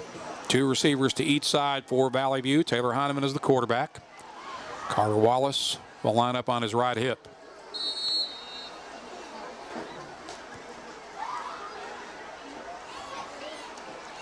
Throw that. A little hook and ladder. On a hook and ladder. It'll end up with Parker King, and King runs out of a tackle, then finally gets caught inside the 40, and that's how the half will end. Nice little trick play there, but Blazers were able to get several yards out of it, but not enough to get the score on the board. So we've got one half in the books. Valley View leads at 21-0 at the break. We'll step aside for a 3-minute timeout and back with your Kavanaugh Auto Group halftime report after this on the EAB Sports Network. First National Bank's roots run deep in Northeast Arkansas. We began a single Paragould branch with one idea: customers first. By focusing on the best products banking has to offer and valuing the highest level of service, we're now 23 branches across Arkansas and Tennessee. As First National Bank grows, our roots only get deeper, and the mission remains the same: you first, always. Learn more about our products and services at fnbank.net. Member FDIC, Equal Housing Lender. Huge savings now at every Kavanaugh dealership. Kavanaugh has a great selection of late model, low mileage, certified pre-owned cars, trucks, and SUVs. And most are still under factory warranty. We have every make and every model, so you're sure to find the vehicle you want. And when you buy at Kavanaugh, every new and used purchase comes with 1 year of free maintenance. Plus, we buy cars. Bring a vehicle, get a check. Come see us today at one of our dealerships or go to CavanaughCars.com. When injury sidelines you, Jonesboro Orthopedics and Sports Medicine is here to get you back in the game. They've been serving our local high schools for over 40 years, and JOSM is proud to be the official healthcare provider of A-State Athletics, with locations on South Main and on East Matthews inside St. Bernard's Health and Wellness Center. Find out more by visiting JOSM on Facebook and at JonesboroOrtho.com. Jonesboro Orthopedics and Sports Medicine, getting you back in the game. Some people see the ocean as a horizon. The U.S. Navy sees it as a path forward, a path to serve, to lead, and to protect. Whether it's advanced technology, world-class training, or opportunities that take you across the globe, your future starts here. Honor, courage, commitment. These are more than words, they're a way of life. Are you ready to rise to the challenge? Find your future. Join America's Navy. Visit Navy.com today. Northeast Arkansas Center for Oral and Maxillofacial Surgery is the only AAAHC accredited office-based surgery center in Jonesboro and the tri-state area. Dr. McDonough and Dr. Phillips bring 50 years of combined experience in implants, extractions, and oral pathology. Leaders in computer-guided implant surgery, they create smiles that look and feel natural. When it's your smile, don't settle for less. Choose the team that sets the standard. Northeast Arkansas Center for Oral and Maxillofacial Surgery. Call 870-931-3000 or visit neaoralsurgery.com. Need top-notch farming and lawn gear? Visit First Choice Farm and Lawn, your Kubota dealer in Brooklyn. We get your need for reliable equipment. That's why we offer precision Kubota machinery for any task. From seasoned farmers to green-thumbed homeowners, we are working to keep you working. Find your Kubota match at First Choice Farm and Lawn on Highway 49 in Brooklyn. Achieve your goals faster with our Kubota inventory and top-notch service. Call 870-790-2301 or drop by today. Your trusted Kubota dealer, First Choice Farm and Lawn.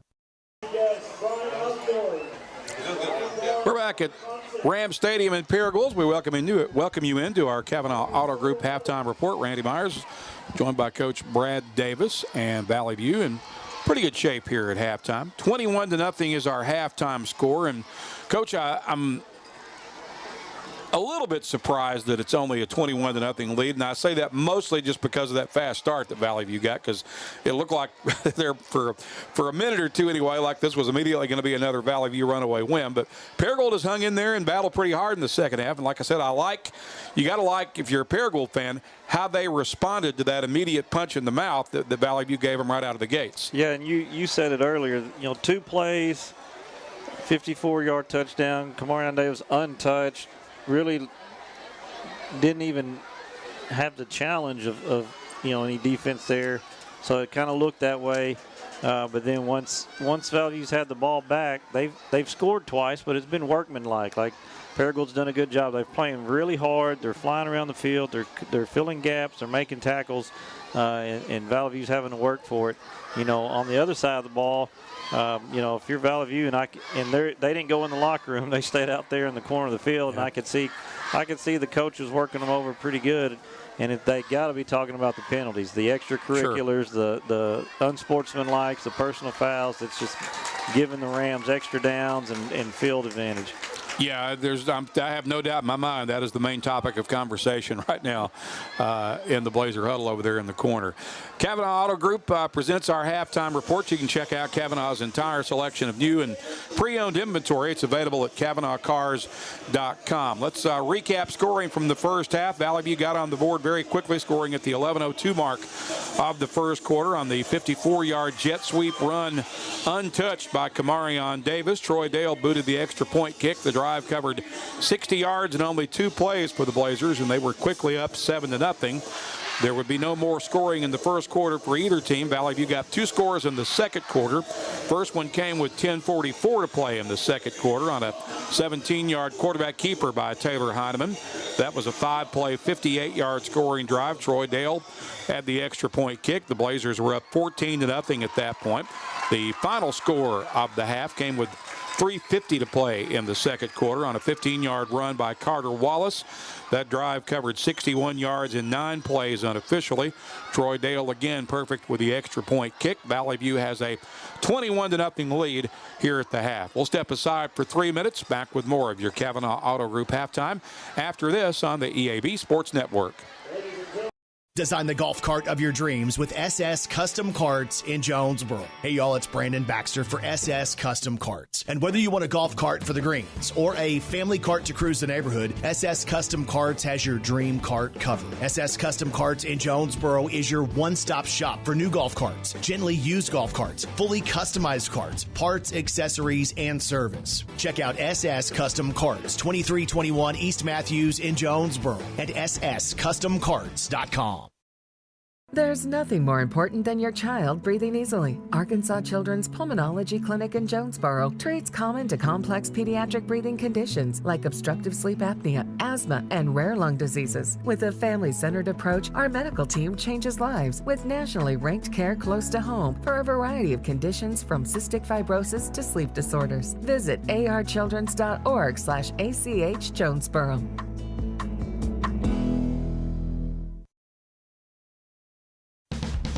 It's a mix and match special now at all Northeast Arkansas Domino's Pizza locations. Choose any 2 for $6.99 each for carryout or delivery. How about a medium 2-topping pizza, oven-baked sandwich, pasta in a tin, loaded tots, Domino's stuffed cheesy bread, bread twists, marble brownies, and so much more. Switch it up for lunch or dinner for the whole gang. The mix and match special with any 2 for only $6.99 each for carryout or delivery. Only at your Northeast Arkansas area Domino's Pizza locations. At Glen Sane, we've spent over 70 years trying to do things the right way, with honesty, heart, and hometown pride. With 4 locations across Paragould, Rector, and Kennett, we offer a wide selection of GMC, Chevy, Buick, and Ford vehicles, and service centers to keep them running strong. We're a family-owned business, and we treat every customer like one of our own, because after 70 years, that's what matters most. Since our founding in 1945, Farmers and Merchants Bank has held strong to our commitment to innovation, community investment, and personalized service. Over the past 80 years, we have worked alongside Arkansas entrepreneurs to help our neighbors start, grow, and streamline their businesses with hometown lending experts in the latest in modern financial solutions. Farmers and Merchants Bank, in your corner in our community, helping your business succeed every step of the way. Member FDIC, Equal Housing Lender. Have you ever heard the saying, 2 wrongs don't make a right? Well, when it comes to your internet service, 1 wrong is already too many. Wrong price, wrong speeds, wrong company.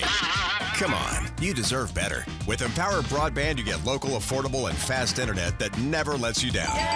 Visit us at empowerbroadband.com or call 870-336-0999 to right the wrongs by choosing your favorite local internet company. Empower, delivered by Craighead Electric. We welcome you back to Ram Stadium. Randy Myers and Coach Brad Davis under the headset. We're in the NEA Baptist broadcast position as we continue along with our Kavanaugh Auto Group halftime report. Check out Kavanaugh's entire selection of new and pre-owned inventory. It's available at KavanaughCars.com. Valley View leading Paragould 21-0 here at the break. We've got a few other scores to pass along from across the area in 5A East Conference play. At the half at Wynn leads Brooklyn 19-13 in that game, and we have a second quarter score as the most recent score that we have out at Raider Field on the Nettleton-Batesville game, with Batesville up 1 on Nettleton 9-8 at last report. And that game, meanwhile, Greene County Tech is at Harding Academy, and with 36 seconds left in the first half, Harding Academy leading Tech 20-0 in that conference game. Outside the conference, Westside is on the road at Truman tonight. They trail the Wildcats 22-14 at the half. In the 6A East, Jonesboro is at home tonight against Benton. Harrisburg is at Rivercrest tonight in 3A conference play. Also in 3A3, Hoxie is at Osceola. Walnut Ridge is at home tonight against Manila. In the 4A3, Highlands on the road to Gosnell for a highly anticipated matchup between those two. Also in that same conference, Pocahontas is at Southside. Back in the 3A3, Newport's at home tonight against Piggott. In the 2A2, EPC has Izard County at home. Cross County playing host to McCrory this evening. Also back in the 6A East, Marion is at Sylvan Hills. West Memphis playing host to Sheridan this evening as the Blue Devils continue to search for their first win of the season. 4A action. Forest City is at home tonight against Lone Oak after getting the big upset win last week at Rivercrest. Also back down in 2A, Earl is at home tonight against Des Arc. And a 8-man football battle for the unofficial championship of Clay County tonight as Rector takes on Corning in that 8-man game. So we'll step aside for a 3-minute timeout. Back with more of your Kavanaugh Auto Group halftime after this on the EAB Sports Network. Valley View High School Athletics is brought to you by Gateway Tire and Service Center and Toyo Tires. Where there's always one thing you can count on, we go the distance for you. Before you hit the road for a trip across country or across town, drop by Gateway Tire and Service Center and check out the great deals on Toyo Tires. Whether it's tires or auto repair, you can always count on one thing. At Gateway Tire and Toyo Tires, we go the distance for you. At Gateway Tire in Jonesboro, we go the distance for you. This is Keith Baird with Baird Auto Group. There's nothing that brings our community together like high school sports. No matter what the scoreboard says, it's a winning feeling just to be a part of it. At Baird, we want you to have the feeling anytime you come into one of our dealerships. Good credit, bad credit, no problem. Don't buy anywhere else until you shop at Baird location near you. Don't get a bad deal, get a Baird deal. Because why pay more? Saving service, great selection too. Bev does it all for you. Evolve Bank & Trust offers a variety of residential and consumer loans, specializing in unique products and services while providing individualized customer service designed to fit your needs. Whether you're buying your first home, a new car, or building your dream home, Evolve Bank & Trust has the personal loan products you need to realize your dreams today. Call Evolve Bank & Trust at 870-933-2480. Stop in to see them at 111 East Huntington Suite A or visit them online at getevolve.com. Evolve Bank & Trust, making banking personal again. Evolve Bank & Trust. Member FDIC, Equal Housing Lender. Spring into savings for more air conditioning. If you've been waiting to replace your air conditioning system, get our best deal of the season. For a limited time, get a rebate for up to $1,500 and no payments for up to 6 months with approved financing. Plus, qualify for federal tax credits of up to $2,000. That's up to $3,500 in savings and no payments for 6 months. Visit us online at moreac.com. You deserve more. Don't settle for less.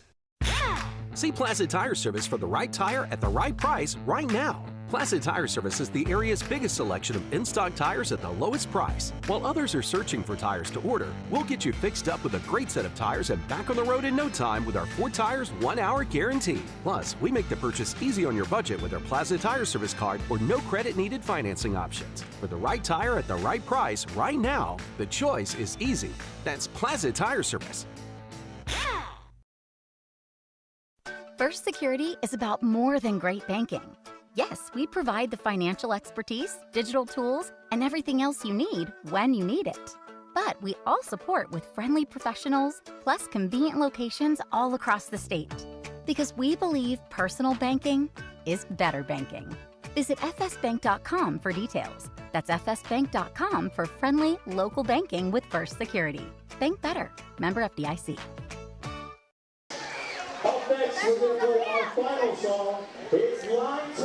Welcome back to Rams Stadium. Halftime continues, as does our Kavanaugh Auto Group halftime. Valley View leading Paragould 21-0 here at the break. I'm Randy Myers, joined by Coach Brad Davis. We do have at least one other score to pass along.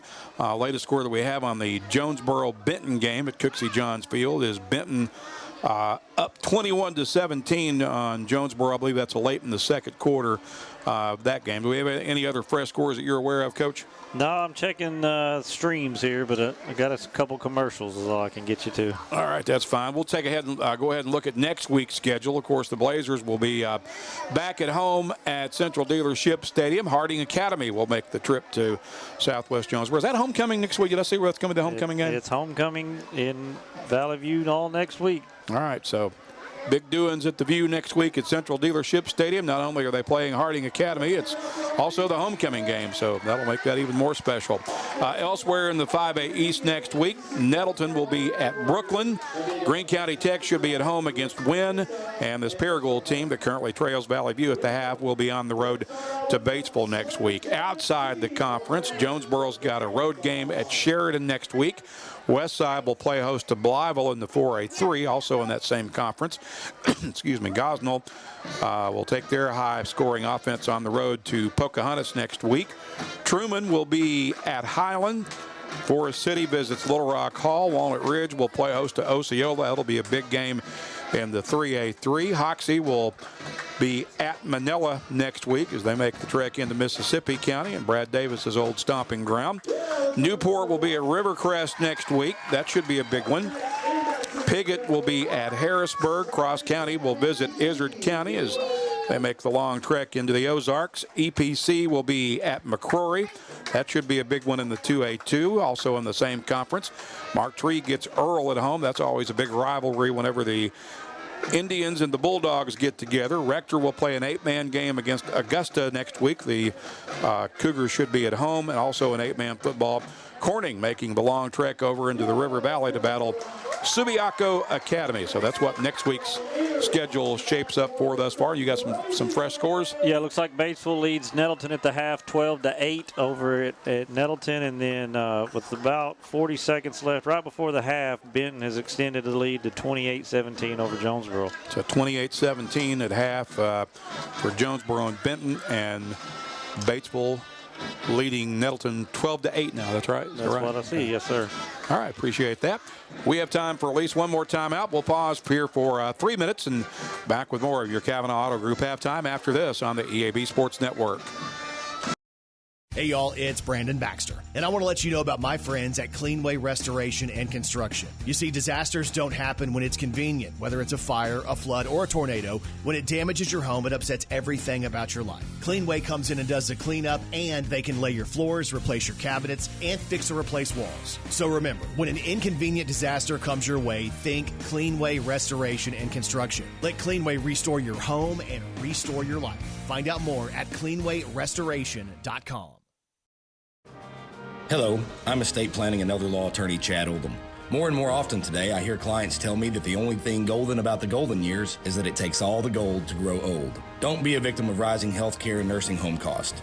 Be prepared. Have a plan. Contact us today to find out how we help our clients protect and preserve assets for family and future generations. The Oldham Law Firm, 603 Southwest Drive in Jonesboro, or visit us on the web at oldhamlawfirm.com.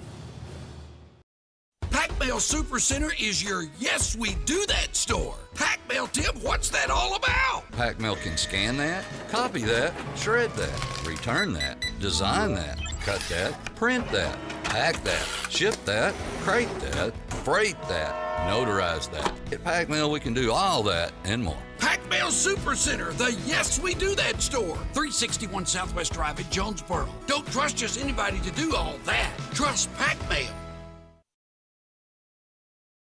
Demo's Smokehouse Barbecue is still winning awards and still going strong. Over 20 years of local ownership. The reason? Their process for producing the best barbecue in the area, cooked low and slow. The same process is ensured it's done right and still making my mouth water. Take-home packs, sandwiches, ribs, desserts, beans. Oh, beans! And the big chops on the weekend. Everything cooked to perfection, even the desserts. Demo's Barbecue, 2 locations across from Jonesboro High and at Hilltop. Smoking it right for over 20 years.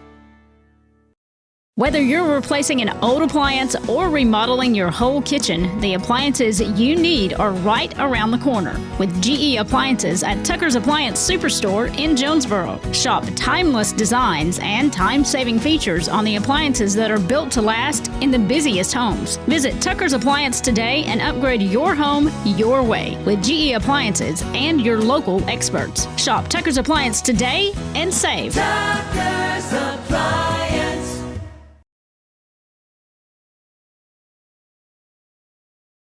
Looking for a checking account with no hassles and no hidden fees? First Community Bank has you covered with our free checking account. Open yours today with just $50 and enjoy no monthly service charge, no minimum balance requirement, and access to free bill pay and First Link internet banking. Plus, get a free ATM card and a MasterCard debit card, subject to approval. First Community Bank, where community comes first. Member FDIC. Valley View leads Paragould 21-0 as we head into the home stretch of our Kavanaugh Auto Group halftime report. And, Coach, as we mentioned earlier, I think obviously the big issue for Valley View in that first half were the penalties, particularly the personal foul penalties, late in the half especially. And that's very uncharacteristic. It's not something that you usually see out of this program. Yeah, it's the most I've seen out of them, especially in a half of football. 3 to 4 personal fouls / unsportsmanlike that really cost them. One offensive drive was stalled by an unsportsmanlike conduct penalty on complete opposite side of the field from where the play happened, and then 2 or 3 there late in the half to give Paragould some yardage. The interception kept them from scoring, but I'm sure that's something they're looking to clean up here in the second half. It cost them probably 1 score and maybe even 2 in that half.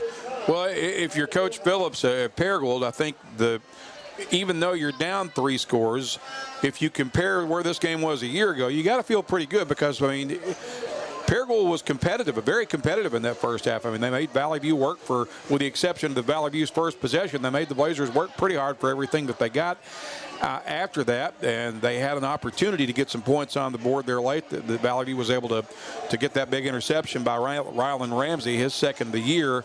But I'm still thinking you got to be fairly encouraged if you're Randy Phillips by the way his team hung in there and competed in that first half. Yeah, if you're Coach Phillips, you're looking at, hey, my kids are playing hard. They're playing extremely hard. They're flying around the field. They're making tackles, plugging up gaps, especially defensively. You kind of wanting to get something going offensively outside of the penalties against Valley View to kind of get some points on the board. But you made the comment it's 21-0. But if you're just watching the game and not looking at the scoreboard, you think it's a lot closer than that. Exactly. And if you look at where this game was at this time a year ago, the turbo clock had already been turned on. Absolutely. And if you're Valley View, I think obviously the penalties are something you want to clean up. Defense, other than the penalties, defensively, I think they've played pretty well, been pretty sound. Offensively, they've moved the ball on the ground very well. Kind of a ground and pound type half. They've had some quick swing passes that have been successful, but they've not been able to connect down the field.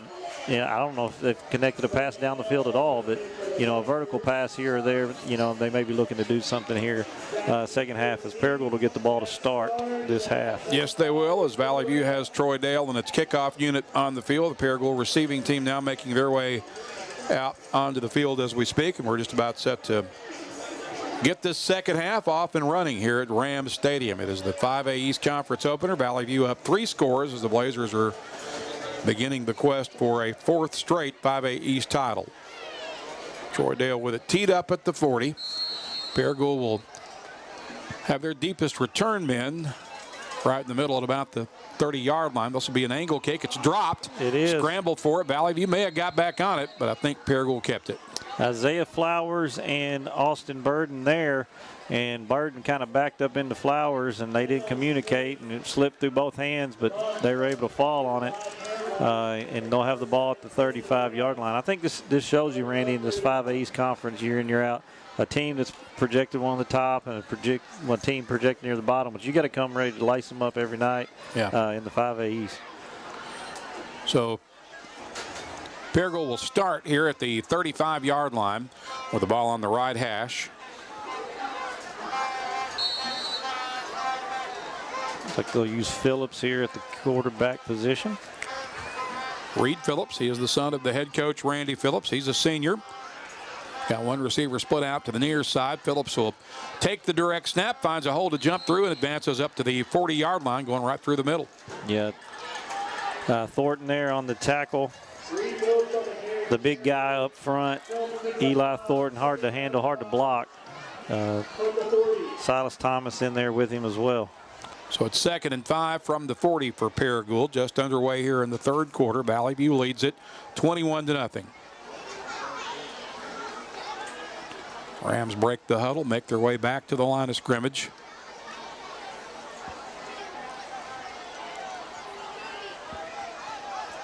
Out of the single wing set. Phillips will show it to the running back, keeps it, and gets blown up in the backfield. That looks like that's going to be a loss of about a yard. We'll see where they spot the ball. Yeah, nowhere to go for Phillips right there. Big 57. Ethan Thomas leading the way as 3 or 4 Blazers busted through the line untouched for a loss of 2. Yep, ends up being a 2-yard loss back to the 38. Sets up 3rd and 7 for the Rams. With 10:48 to play in the third period. Rams will send 2 receivers actually, to the near side on the left. And Valley View jumps into the neutral zone and gets caught for the encroachment penalty. So that'll give Paragould a free 5 yards, makes it a much more manageable 3rd and 2 or 3 now. 3rd and 2.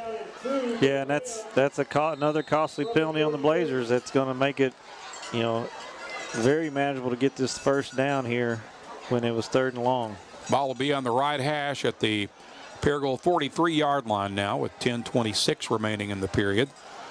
Rams will flank 3 receivers out, clustered to the left on the near sideline.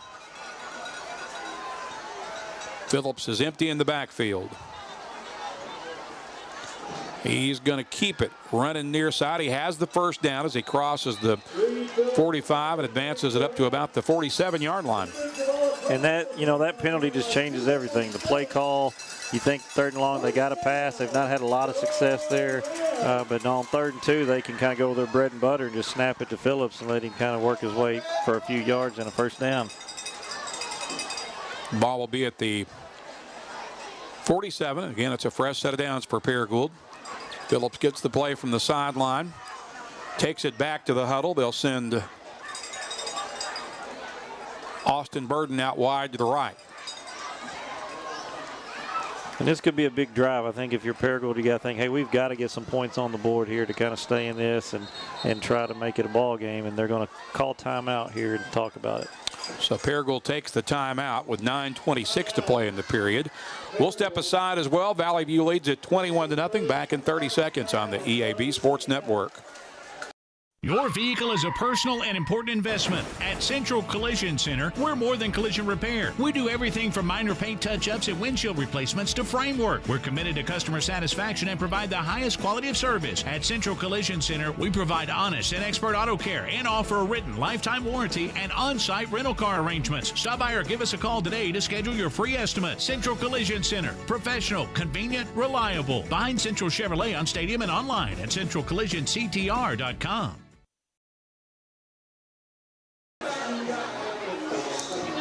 9:26 remaining third period. Welcome back to Ram Stadium. Randy Myers and Coach Brad Davis under the headsets. We're in your NEA Baptist broadcast position. Valley View leading Paragould 21-0. Rams will have a first down when we return to play out of their timeout. They've got the ball near midfield at their own 47-yard line. It's between the hashes as Reed Phillips leads his offense back out onto the gridiron. One receiver split to the left. And it's going to be blown up in the backfield on the delayed draw, and the Blazers were laying in wait and were all over that play. It was that Luke Herringer that led the charge? Number 10. McNamee, yeah, Rylan McNamee got there first. Rylan McNamee and number 48, Jacob Casano, all over that play. And that's kind of been up and down. Paragould's done a good job gaining 3, 4, 5 yards here, but then the Blazers will blow one up. And really, for the most part, if they can stay away from the penalties, then they can get a defensive stop. That was a 4-yard loss back to the 43.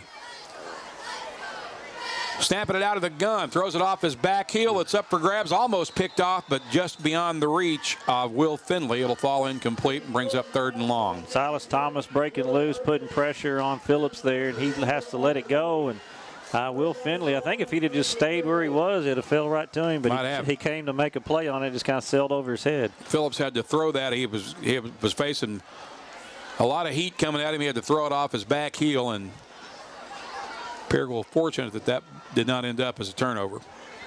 8:43 left in the period. Blazers up 21-0. Rams will send 2 wides to the right.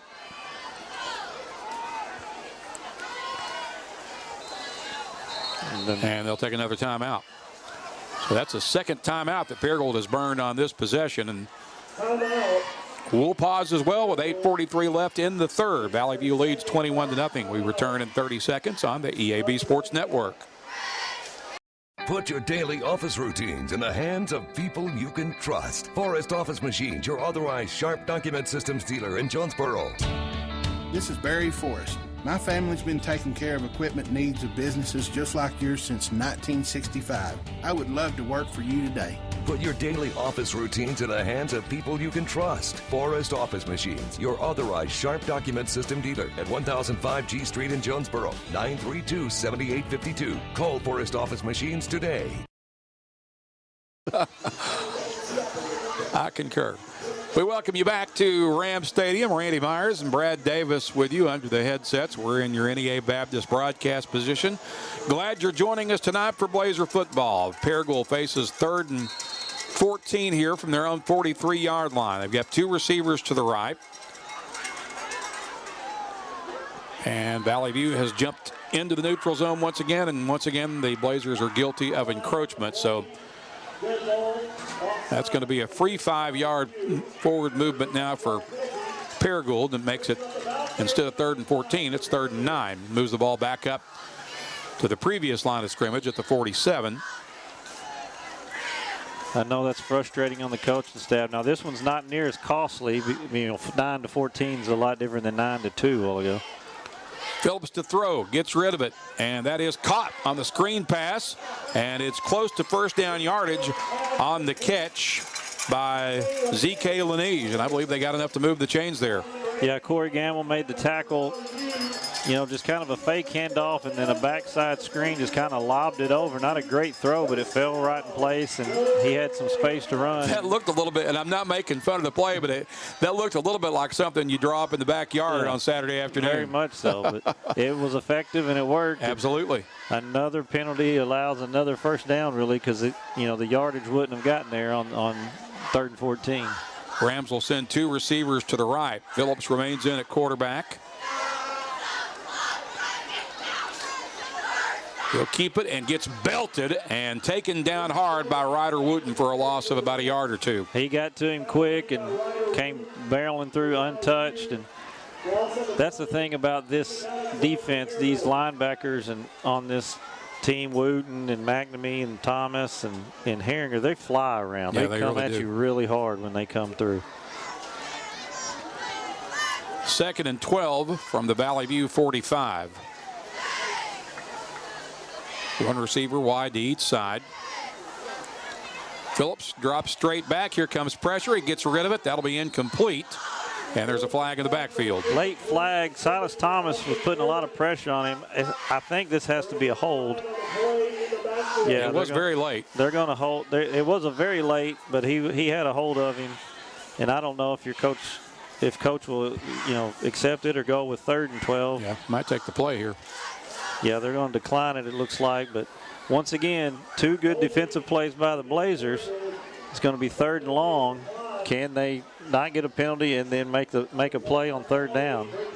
As Paragould's probably in 4th down territory as well, though. 8th play of the drive coming up unofficially on 3rd and 13, or 3rd and 12. The ball remains at the 45-yard line of Valley View. 7:23 to play in the third. Blazers leading 21-0. Back at home next week against Harding Academy on homecoming night at the View. They will send 1 receiver wide to each side. Deering came in for Phillips there. He is in taking the snaps, drops straight back, slings that out right side. It's beyond the reach of his intended target, Austin Burden. It'll bring up 4th and 12 now for Paragould. It looked as if Burden was, Wester was over there. He just kind of plowed into him, and then it looked like he was kind of make contact and break to the sideline for the catch, and he just kind of overthrew it a little bit. Jones and Finley are back for the return for Valley View. Deering is standing at his own 42-yard line in punt formation. He'll kick it away. Blazers come with a rush. He's able to get the kick away, and that's going to go out of bounds right around the 30-yard line, it appears.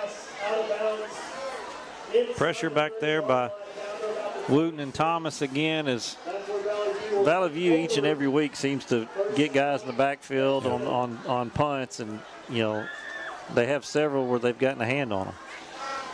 Looks like the ball will be spotted at the 26-yard line. And we'll see the Valley View offense for the first time here in the second half as they take the field with 6:55 to play in the third. Tyler Heineman will send 2 receivers to the left, and Levi Manning, I believe, is split wide to the near side. That is a handoff to Carter Wallace. He's got a big hole up the middle, and he's got running room across the middle. He's at the 40. He's at the 30. He will win this race to the end zone. Put 6 on the board on the big carry from Carter Wallace. Yeah, just a good job up front by that O-line to create a space, and Wallace is going to outrun everybody on that Paragould side. He has speed on his side there. Great job by the O-line. Great run by Carter Wallace. 64-yard run by Carter Wallace to get Valley View on the board straight away here on their first touch of the ball in the second half. Troy Dale is on for the extra point kick.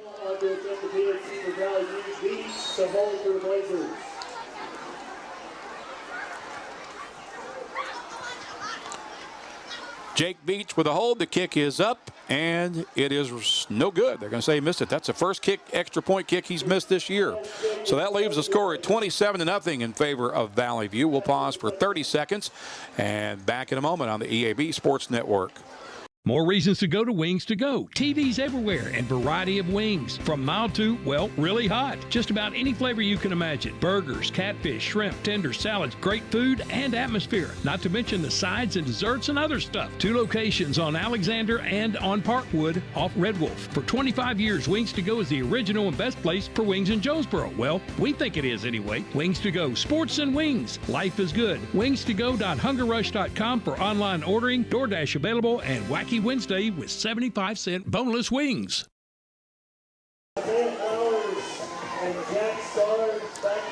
6 minutes, 42 seconds left in the third period. Valley View scores on its first touch of the second half. It was a 1-play, 76-yard drive on the long carry by Carter Wallace. Valley View now leads it 27-0 after the miss on the extra point kick. And we now await the Troy Dale kickoff. If you're Paragould, that's in terms of winning the ball game, that's a backbreaker. You have the ball 6 minutes nearly and don't score, and they score on 1 touch. Pooch kick angled for the sideline will go out of bounds, so we'll see which option Paragould will take, if they'll take it at the 35 or make Valley View re-kick with 6:41 to play.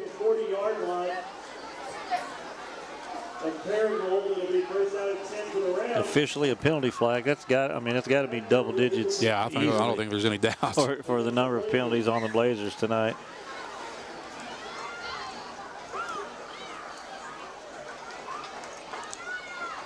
So they'll take the penalty. So the spot where the ball went out of bounds, yeah. So that'll move it up to the 44-yard line. Snap it off the right hash. Receivers to the one to the right, one to the near side. Motion man to the near side. Hand that off to the running back, and he'll fumble. Cross the 45, then the ball is on the ground. Let's see who's got it. Valley View has the ball. Eli Thornton with the tackle, and it fumbled it, and there's Ryder Rudin to scoop it up, and it'll be Blazer ball at the 44. Great job on the defensive front there, and Eli Thornton made the tackle, and it fell right into Ryder Wooten's arms. So now Valley View with an opportunity to get this thing, wouldn't a touchdown and an extra point here would put us, 1 point shy of the turbo clock, I believe. The Blazers will get it back at the 44-yard line of Paragould. Trip set receivers to the near side, one receiver to the left. I believe that's Kamarion Davis on the far side. Parker King will motion left. Taylor Heineman will throw it out to him on the screen pass, but that's beyond his reach and out of bounds. That'll be incomplete. Brings up 2nd and 10 for the View. Yeah, little RPO action, fake to Wallace, pull it. He's got King coming on the sweep and just sailed it a little bit out in front of him. But I can see what they were doing in the first half offensively, and this time too, they're moving them side to side a little bit, trying to utilize the speed advantage they have. Let them make some plays in space. Again, this pass is left side. That may have been partially deflected at the line of scrimmage. It's incomplete, and Valley View quickly facing a 3rd and 10 here. May have been a little miscommunication. I think it looked like it. Kamarion was going to screen for King, to block for King on the screen, and Heineman was trying to hit him in the middle of the field. So the ball remains at the Paragould 44, 6:24 to play in the period. Valley View leads 27-0.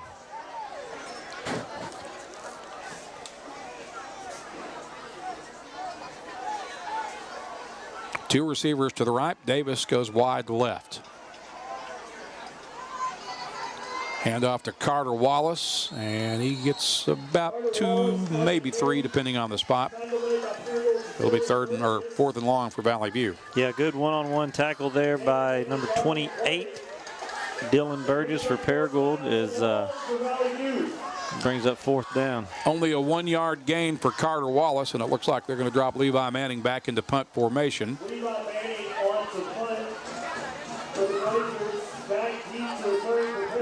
And Zach Flowers sets up for the return for Paragould. He'll be standing in the middle at the 10-yard line between the hashes. Manning has some trouble handling the punt. He's going to have to tuck and run, and he will be caught just shy of the line of scrimmage as he gets it back up to about the 45-yard line. Yeah, Amari Williams on the tackle there, but as Manning went to punt, he kind of bobbled it and almost dropped it, and he had no choice but to take off running with it. So Paragould will get it back here at the right about where they turned it over the last time at the 44-yard line. No harm, no foul. If you're the Rams, you get it back where you dropped it a while ago. 5:32 left in the 3rd as they get it back. Ball will be at the 45.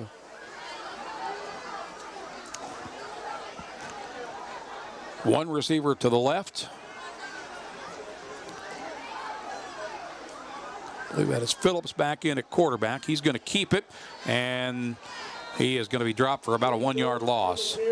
Yeah, Silas Thomas, Ryder Wooten combined on the stop.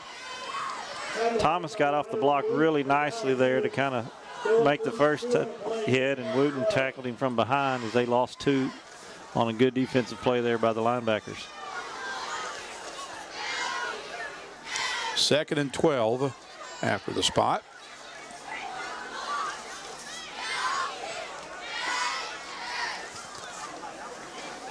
Receivers 1 wide to each side. Daring loses a handle on it. Meanwhile, we've got a whistle, and apparently they're going to blow that play dead. And that's a break for Paragould because that had disaster written all over it for the Rams. Yeah, was that a penalty? I'm not sure. I'm not sure why it was blown dead. Yeah, legal procedure or false start on Paragould, and you're right. That actually is a break because he lost the handle on the ball. Now he may have heard the whistle and kind of gave up on the play too. I didn't hear it at the initial whistle.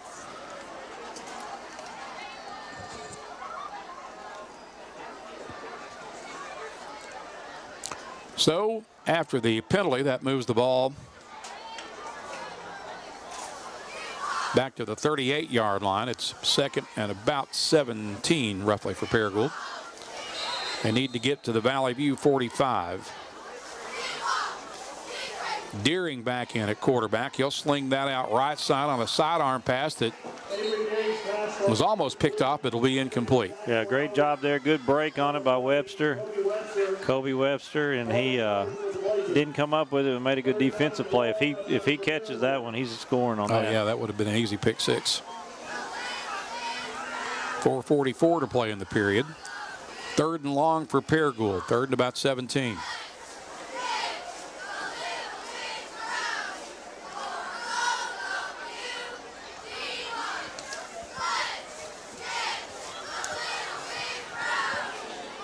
Austin Burden goes wide right. Got a receiver to the near side as well. Deering to throw. Throws it across the middle on an ISO play, and the ball is caught by Zach Flowers. He's caught well shy of the first down. It'll be 4th down for Paragould with the ball at the Ram 46-yard line. It's 4th and 9. Yeah, Rylan Ramsey on the tackle and open field there, but good job of Deering. He got rid of it with Eli Thornton coming down pretty hard on him. He got rid of it. And good catch by Flowers there, Zach Flowers, and Ramsey kind of kept him from getting the yardage he needed. Paragould showing punt. A.B. Jones and Will Finley are back for their Valley View return. Deering in punt formation, boots it away. That will be grabbed by Will Finley. Finley hits the far sideline and advances it up to about the 39, maybe the 40-yard line. Finley brings the ball down to the 40-yard line. Dylan Christie and Zeke with Pretty good punt there by Deering. Got it off under a little bit of duress and pressure, but Finley able to bring it up to about the 39-yard line. The state finals MVP of a year ago for the baseball team. So 1st down for Valley View at their own 39. Ball is just inside the left hash. Levi Manning is split wide right. Parker King, and I believe that's Kamarion, split wide left.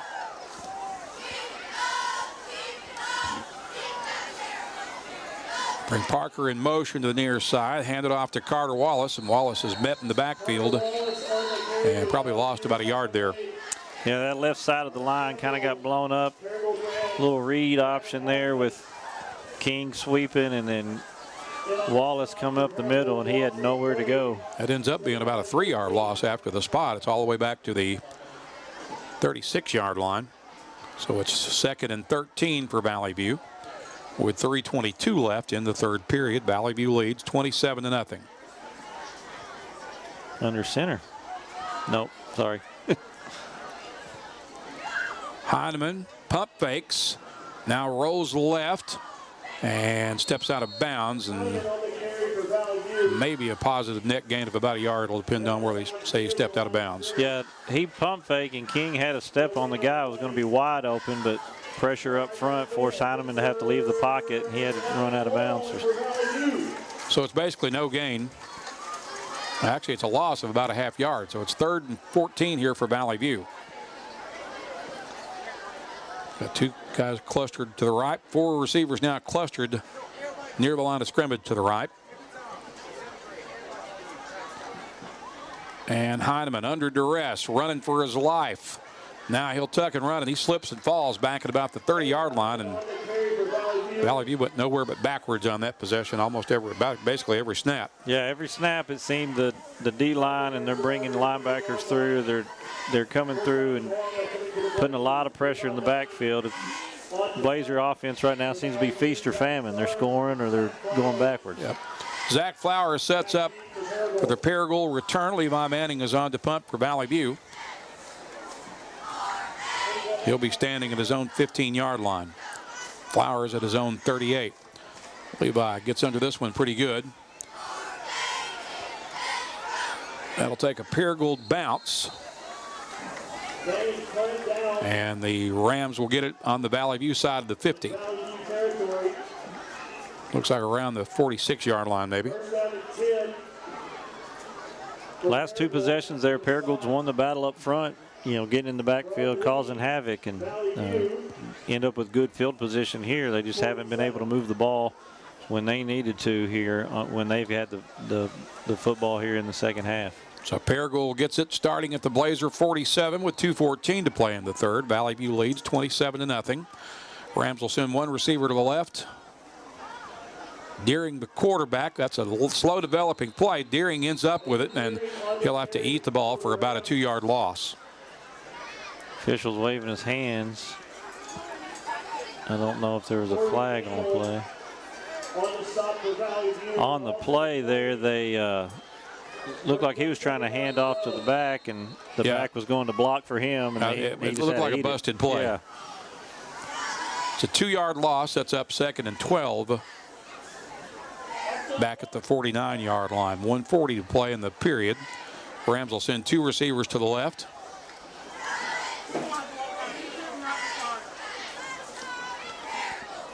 Deering will hand that off, and a short gain of about a yard.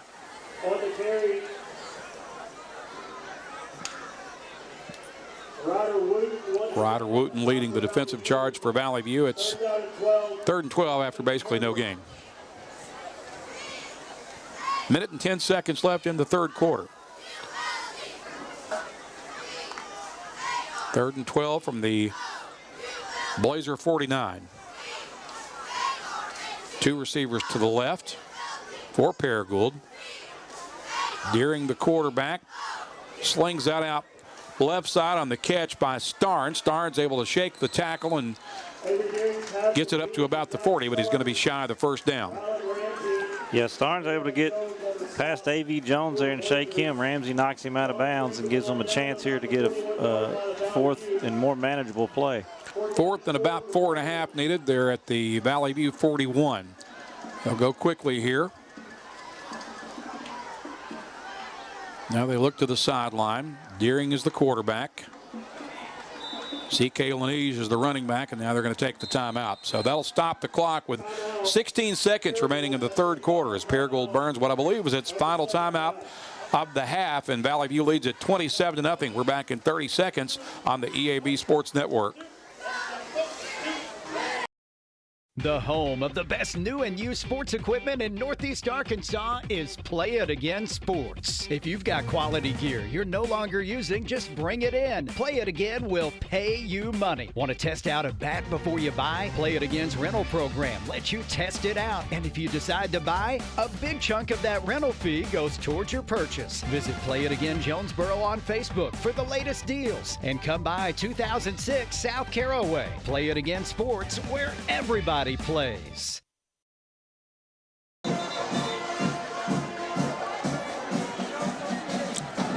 Got an update on the Gosnell-Highland game. Gosnell leading that last report 20-6 was the halftime score over in Mississippi County. Here's Paragould with a 4th and 4. Deering to throw under duress, fires. It's knocked down. A great play in the secondary.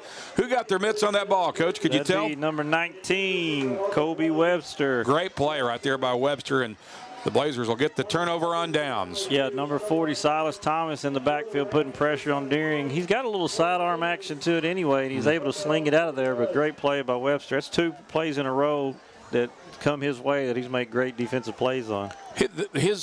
The way he throws the ball, he reminds me a little bit of that quarterback that Southside had that was really good a couple of years ago. That kind of the sidewinder, sling it approach. And I think it's kind of, he's had some guys in his face. He's been able to kind of sling it around them. Yeah. So Valley View gets it back at about the 41-yard line. This is a direct snap to Mallett, I believe, who fights forward for about 2 yards. Actually about a 3-yard gain after the spot, up to the 45. And that was the last play of the third quarter. So we have 3 in the books at Ram Stadium in Paragould. Valley View leads at 27-0 as we head into the final frame. We'll be back in 30 seconds with the fourth quarter on the EAB Sports Network. Your specialty print and ship store is the Safe Ship Store in Jonesboro. Owner David Leonard wants to help you with all your shipping and printing needs, and they'll always give you the best customer service and highest quality product for the absolute lowest prices in town. So when you need something packed and shipped, or when you need printed products, call the Safe Ship Store. Come in today to see all they have to offer. For the best customer service, quality, and prices, visit the Safe Ship Store, 2500 Alexander Drive, Suite C in Jonesboro, 870-333-5068.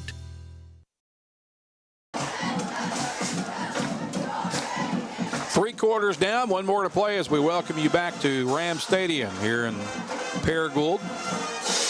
Valley View with a 27-0 lead as we move into the final frame. The Blazers with the football facing a 2nd and 6 from the 45. Direct snap again to Barrett Mallett. Mallett has the first down on 2nd effort as he'll move the chains for Valley View and gets it into Paragould territory. Yeah, they're just going to line up and come right back at the Rams there as they kind of that nasty package that they've been using throughout the years, and Mallett doing a good job getting through the line. Ball will be at the 47. Fresh set of downs for Valley View. Looks like Mallett will remain in at quarterback. A delayed draw. He'll take off across the middle, and he's close to first down yardage once again. It'll all depend on the mark from here. It looks like it's enough to move the chains, and it is. Yeah, Zach Flowers saves a touchdown really for Paragould, the shoestring tackle, but they had 2 guys in the backfield that Mallett shook loose, and good series of plays there from Mallett. Here comes Heineman back in. Mark the ball at the 37 as Valley View makes a quarterback change. This time they'll send Kamarion Davis and one other receiver out wide to the left. Heineman will hand that off to Carter Wallace. Wallace takes it forward for 2, maybe 3 inside the 35. It's a 2-yard gain after the spot at the 35-yard line. 10:35 to play in the game. Valley View up 27-0. I believe it's Davis and Manning split wide to the left. One receiver off to the right. Heineman to throw. Sets up. Looking for the deep ball down the sideline. Is that a catch? It is. It is at the 2-yard line. What a catch by Parker King. Diving. Great ball. He threw it out there. Only Parker could go make the catch, and King makes a diving catch at the 2-yard line. 33-yard pass play down to the 2. It's 1st and goal for Valley View.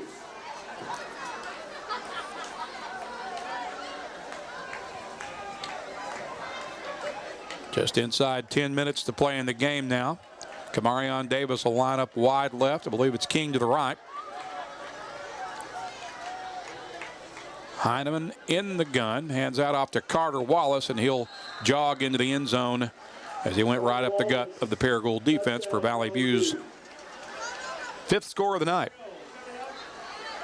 Well, like we said earlier, it's feast or famine. I think positive plays on every on every play there after 2 series where they went backwards. But I think Coach looks like they're going to keep the offense on the field, go for 2, try to get that turbo clock turned on. Yep. So they will go for 2 here with Kamarion Davis split to the left, one receiver off to the right. Heineman in the gun, throws that into the end zone. It's knocked down. There's a flag at the end of the play, however, so we'll see what that marker is about. Intended for Parker King. Jack Starnes on the coverage. May have had a little too much body wrapped around on the play. Pass interference against Paragould. And it is a PI call against the Rams, so Valley View is going to get another opportunity here. Will reattempt the 2-point try. 9:42 to play. Valley View currently up 33-0, trying to get that extra 2 points to turn on the fast-moving clock. Heineman in the gun. Carter Wallace, the running back. Kamarion Davis to the left. Hand that off to Carter Wallace, and he is in there for the 2-point conversion. And that should turn on the mercy rule clock with 9:42 to play. Good run there.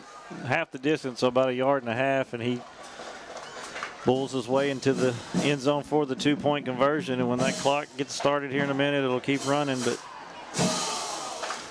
defensively, they've shown a little bit more poise. A couple of encroachments, but got the stops they needed. Offensively, been feast or famine, but looked good on that drive, especially running the ball, and on a great catch there by Parker King to get the ball down at the goal line.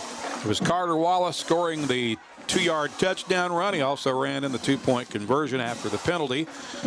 And the drive covered 58 yards in 5 plays. Valley View now has the 35-0 lead. And as Brad said a moment ago, this final 9:42 should tick off pretty quickly. Valley View is set to kick it away with Troy Dale set to do the honors for the Blazers.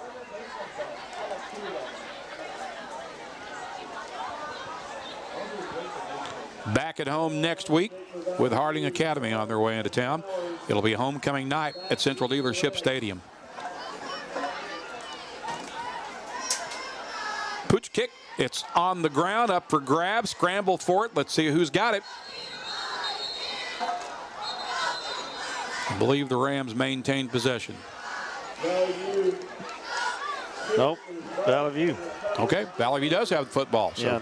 Valley View able to recover the fumbled kickoff return, and the Blazers are going to get it right back now with 9:20 to play. Number 17, Max Taylor, falls on it there as the up guy hit him right in the hands and chest and bounces to the ground, and Max Taylor's able to fall on it to give the ball back to the Blazers with the clock ticking away here, 9 minutes. Got Parker King split wide to the left. Empty backfield. And Mallett takes the snap. He'll run left, trying to run out of a leg tackle, able to do so. Shakes the tackle. He's down the near sideline, finally knocked out of bounds around the 20-yard line. There's a flag at the end of the play on the sideline. So that's going to be a personal foul, probably against Paragould. Good job there by Mallett. He got wrapped up around the ankle and just kind of kept his legs moving and able to pull out and gain significant yardage. And it'll either be a late hit out of bounds or Flowers said something as they got up. Either one of those is going to probably be about half the distance to the goal here. Tacked on. Clock ticking with 8:16 to play.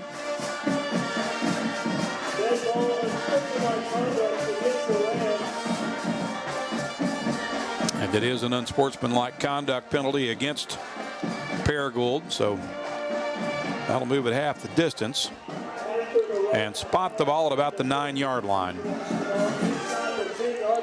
Looks like Cooper Pruitt coming in at quarterback with Briggs Rasmussen in the backfield with him. Briggs is a sophomore running back. 2 receivers to the right, 1 to the left. Rasmussen ends up with it, running left, gets to the 4 before he's knocked down. Tackle there by Starnes, but good run over the left side there by Rasmussen. Took it and went hard and got to the 4, looks like. Briggs is a 5'6", 145-pound sophomore. It's 2nd and goal for Valley View from the 4 after Briggs picked up about 5 yards on that carry. Again, 2 receivers to the right, 1 to the left. Cooper Pruitt's the quarterback. He is going to run right, and he's going to be dropped for a loss back near the 10-yard line. Yeah, Zach Flowers coming in, making the diving tackle there. So that'll set up 3rd and goal from the 10.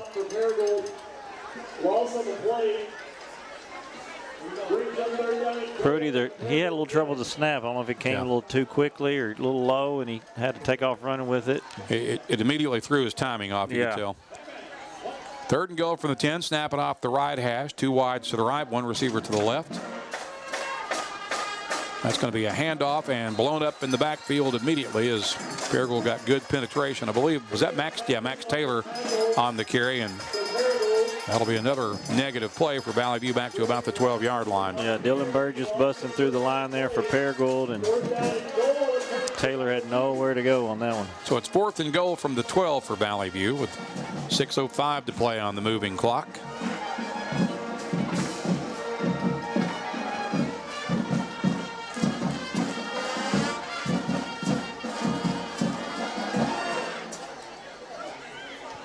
Looks like they're going to let it wind down. Let it wind down, take the timeout, and run a 4th down play here with our majority of the backups in for Valley View now.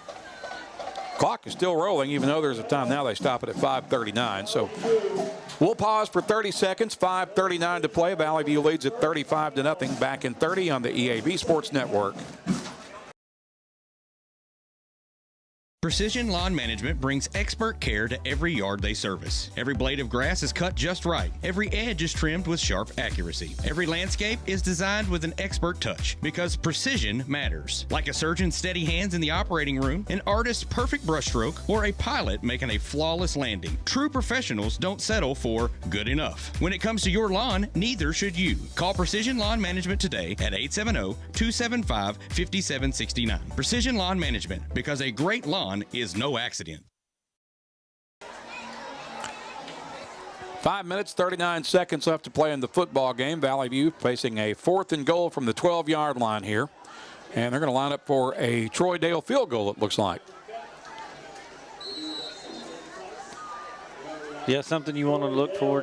You know, you're going to need maybe a field goal here or there later on in the season. Why not try it out right now and get some be about a 29 practice. About 29-yard attempt for Dale. The ball's got plenty of distance, but they're going to say he missed it to the left. So the attempt is no good, and Paragould will get it back now with 5:15 left on the rolling clock.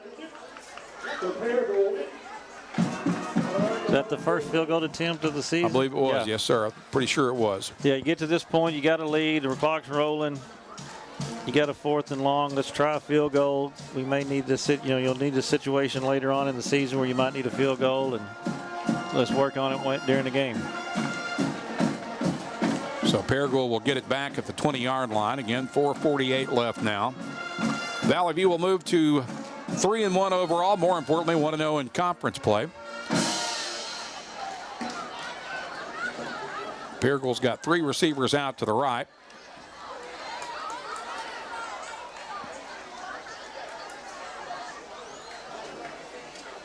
And I believe the quarterback ended up keeping, Deering ends up keeping that after he faked the handoff and gets about 5 yards just by stretching out that big 6'3" frame.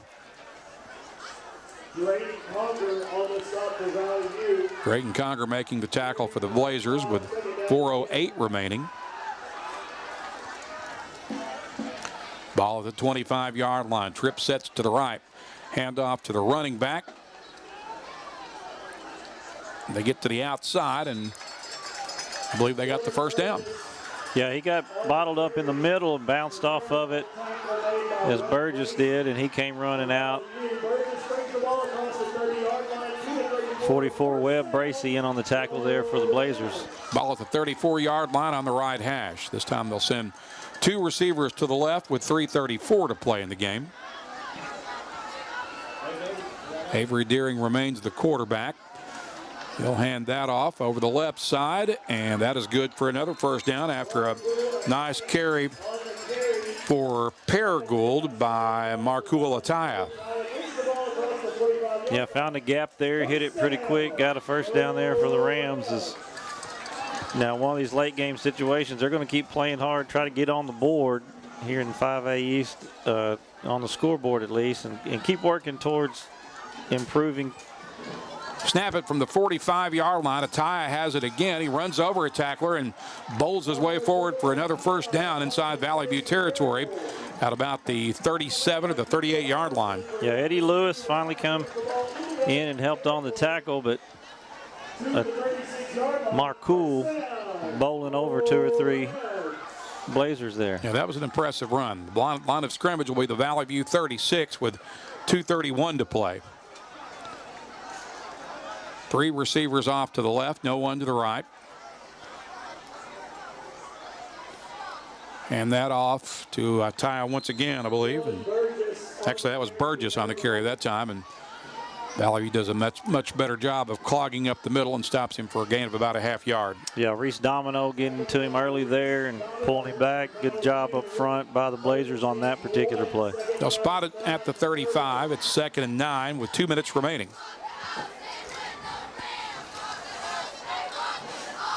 Amari Williams will go wide left for the Rams.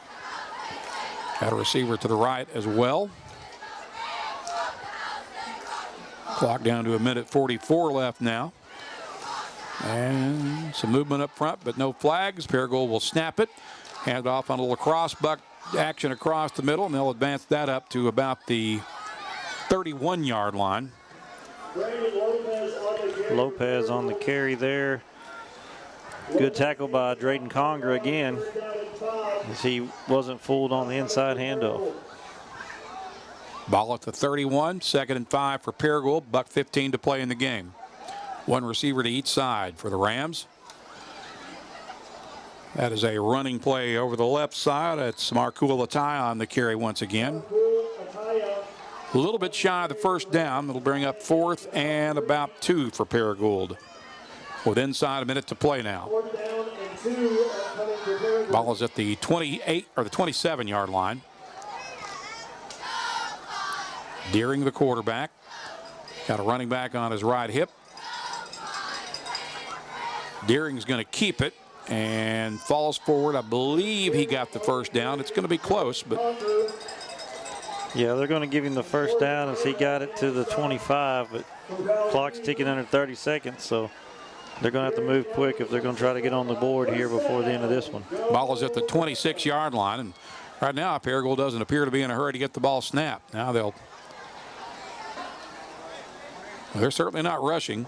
14 seconds left. They're going to give probably last snap of the game right here, most likely, barring a penalty. 2 receivers to the left, 1 to the right. 5 seconds left. Deering will hand that off over the left side, giving the ball to Atai, and he'll be stopped for a gain of about 2, and that will end the game. Valley View gets the shutout as they win it tonight.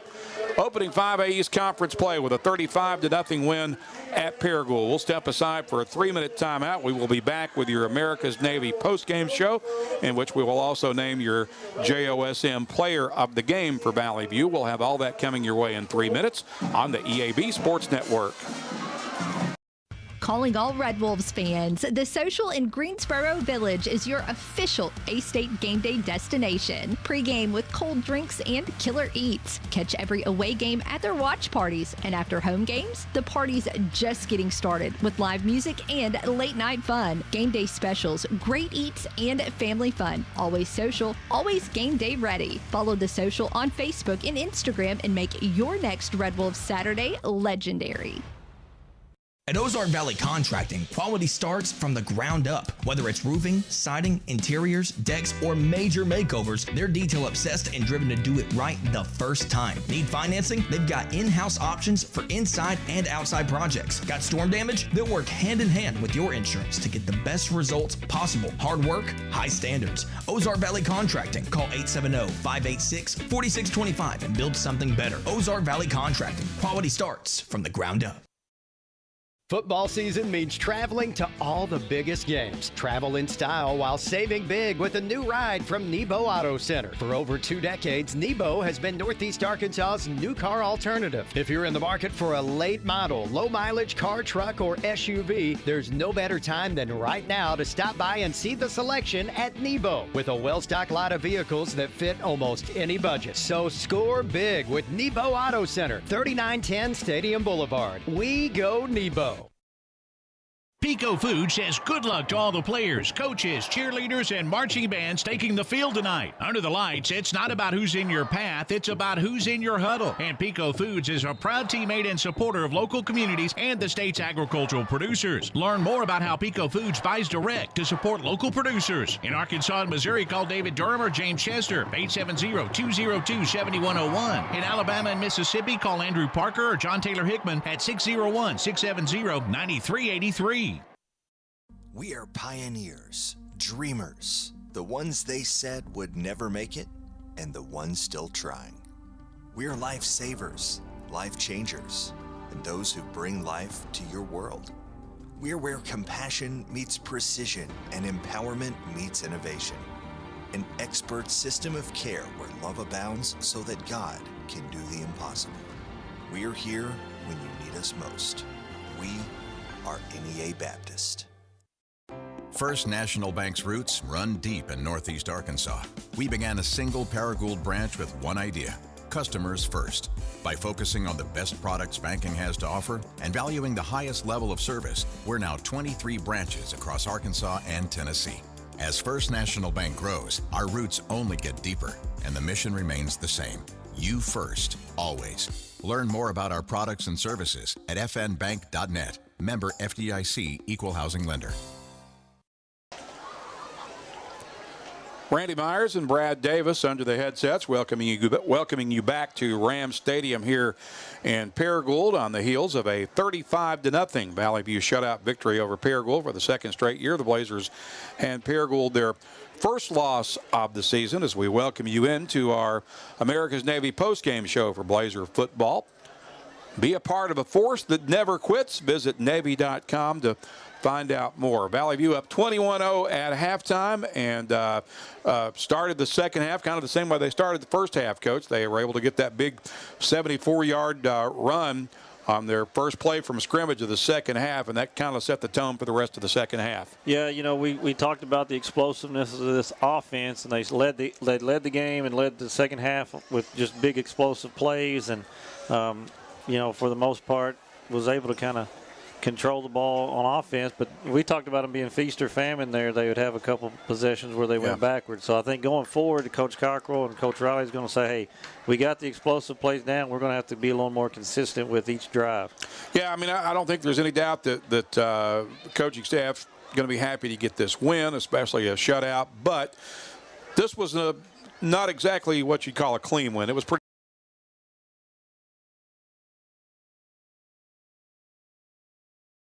You're, you know, a Blazer fan, just, you know, things that you want to clean up going forward because, you know, it didn't really hurt them tonight. They were able to kind of make plays to keep Paragould out of the end zone when they had them defensively, and had those explosive plays offensively to kind of control the scoreboard. But yeah, you're gonna have to want to clean that up and be a little more consistent offensively. Other than the penalties defensively, they played pretty solid. They just made some you know, unnecessary penalties.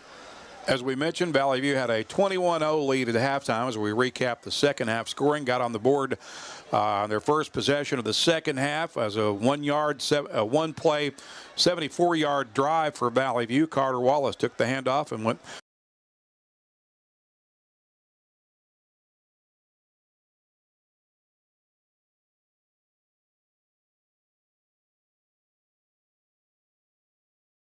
tack on one final score, another touchdown run from Carter Wallace. He had 3 on the night. The last one was a 2-yard run coming with 9:42 to play. He also ran in the 2-point conversion attempt. That turned on the mercy rule clock. The drive covered 58 yards in 5 plays unofficially and set the final margin at 35-0. We need to name a Jonesboro Orthopedics and Sports Medicine player in the game, and I think you and I both unanimously agree that that's a lot of people that played well tonight, but Carter Wallace really was the deciding difference offensively for Paragould, for Valley View this evening.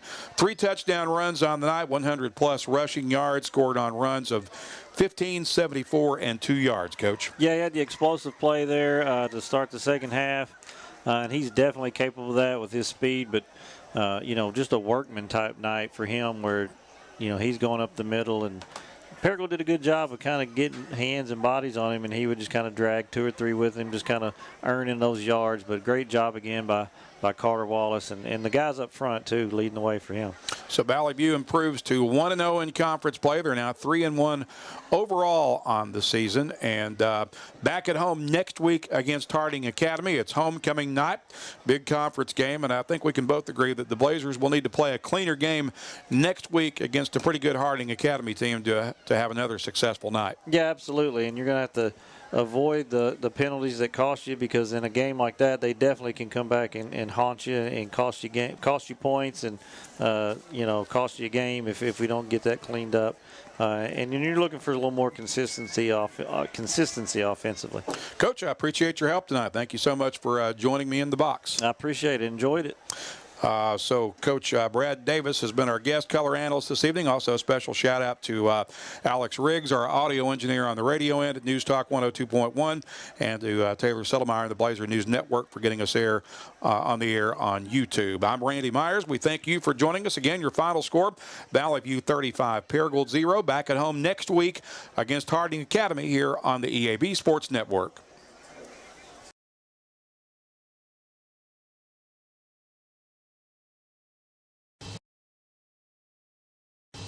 You've been listening to Valley View Blazer football on the Blazer News Network and FM News Talk.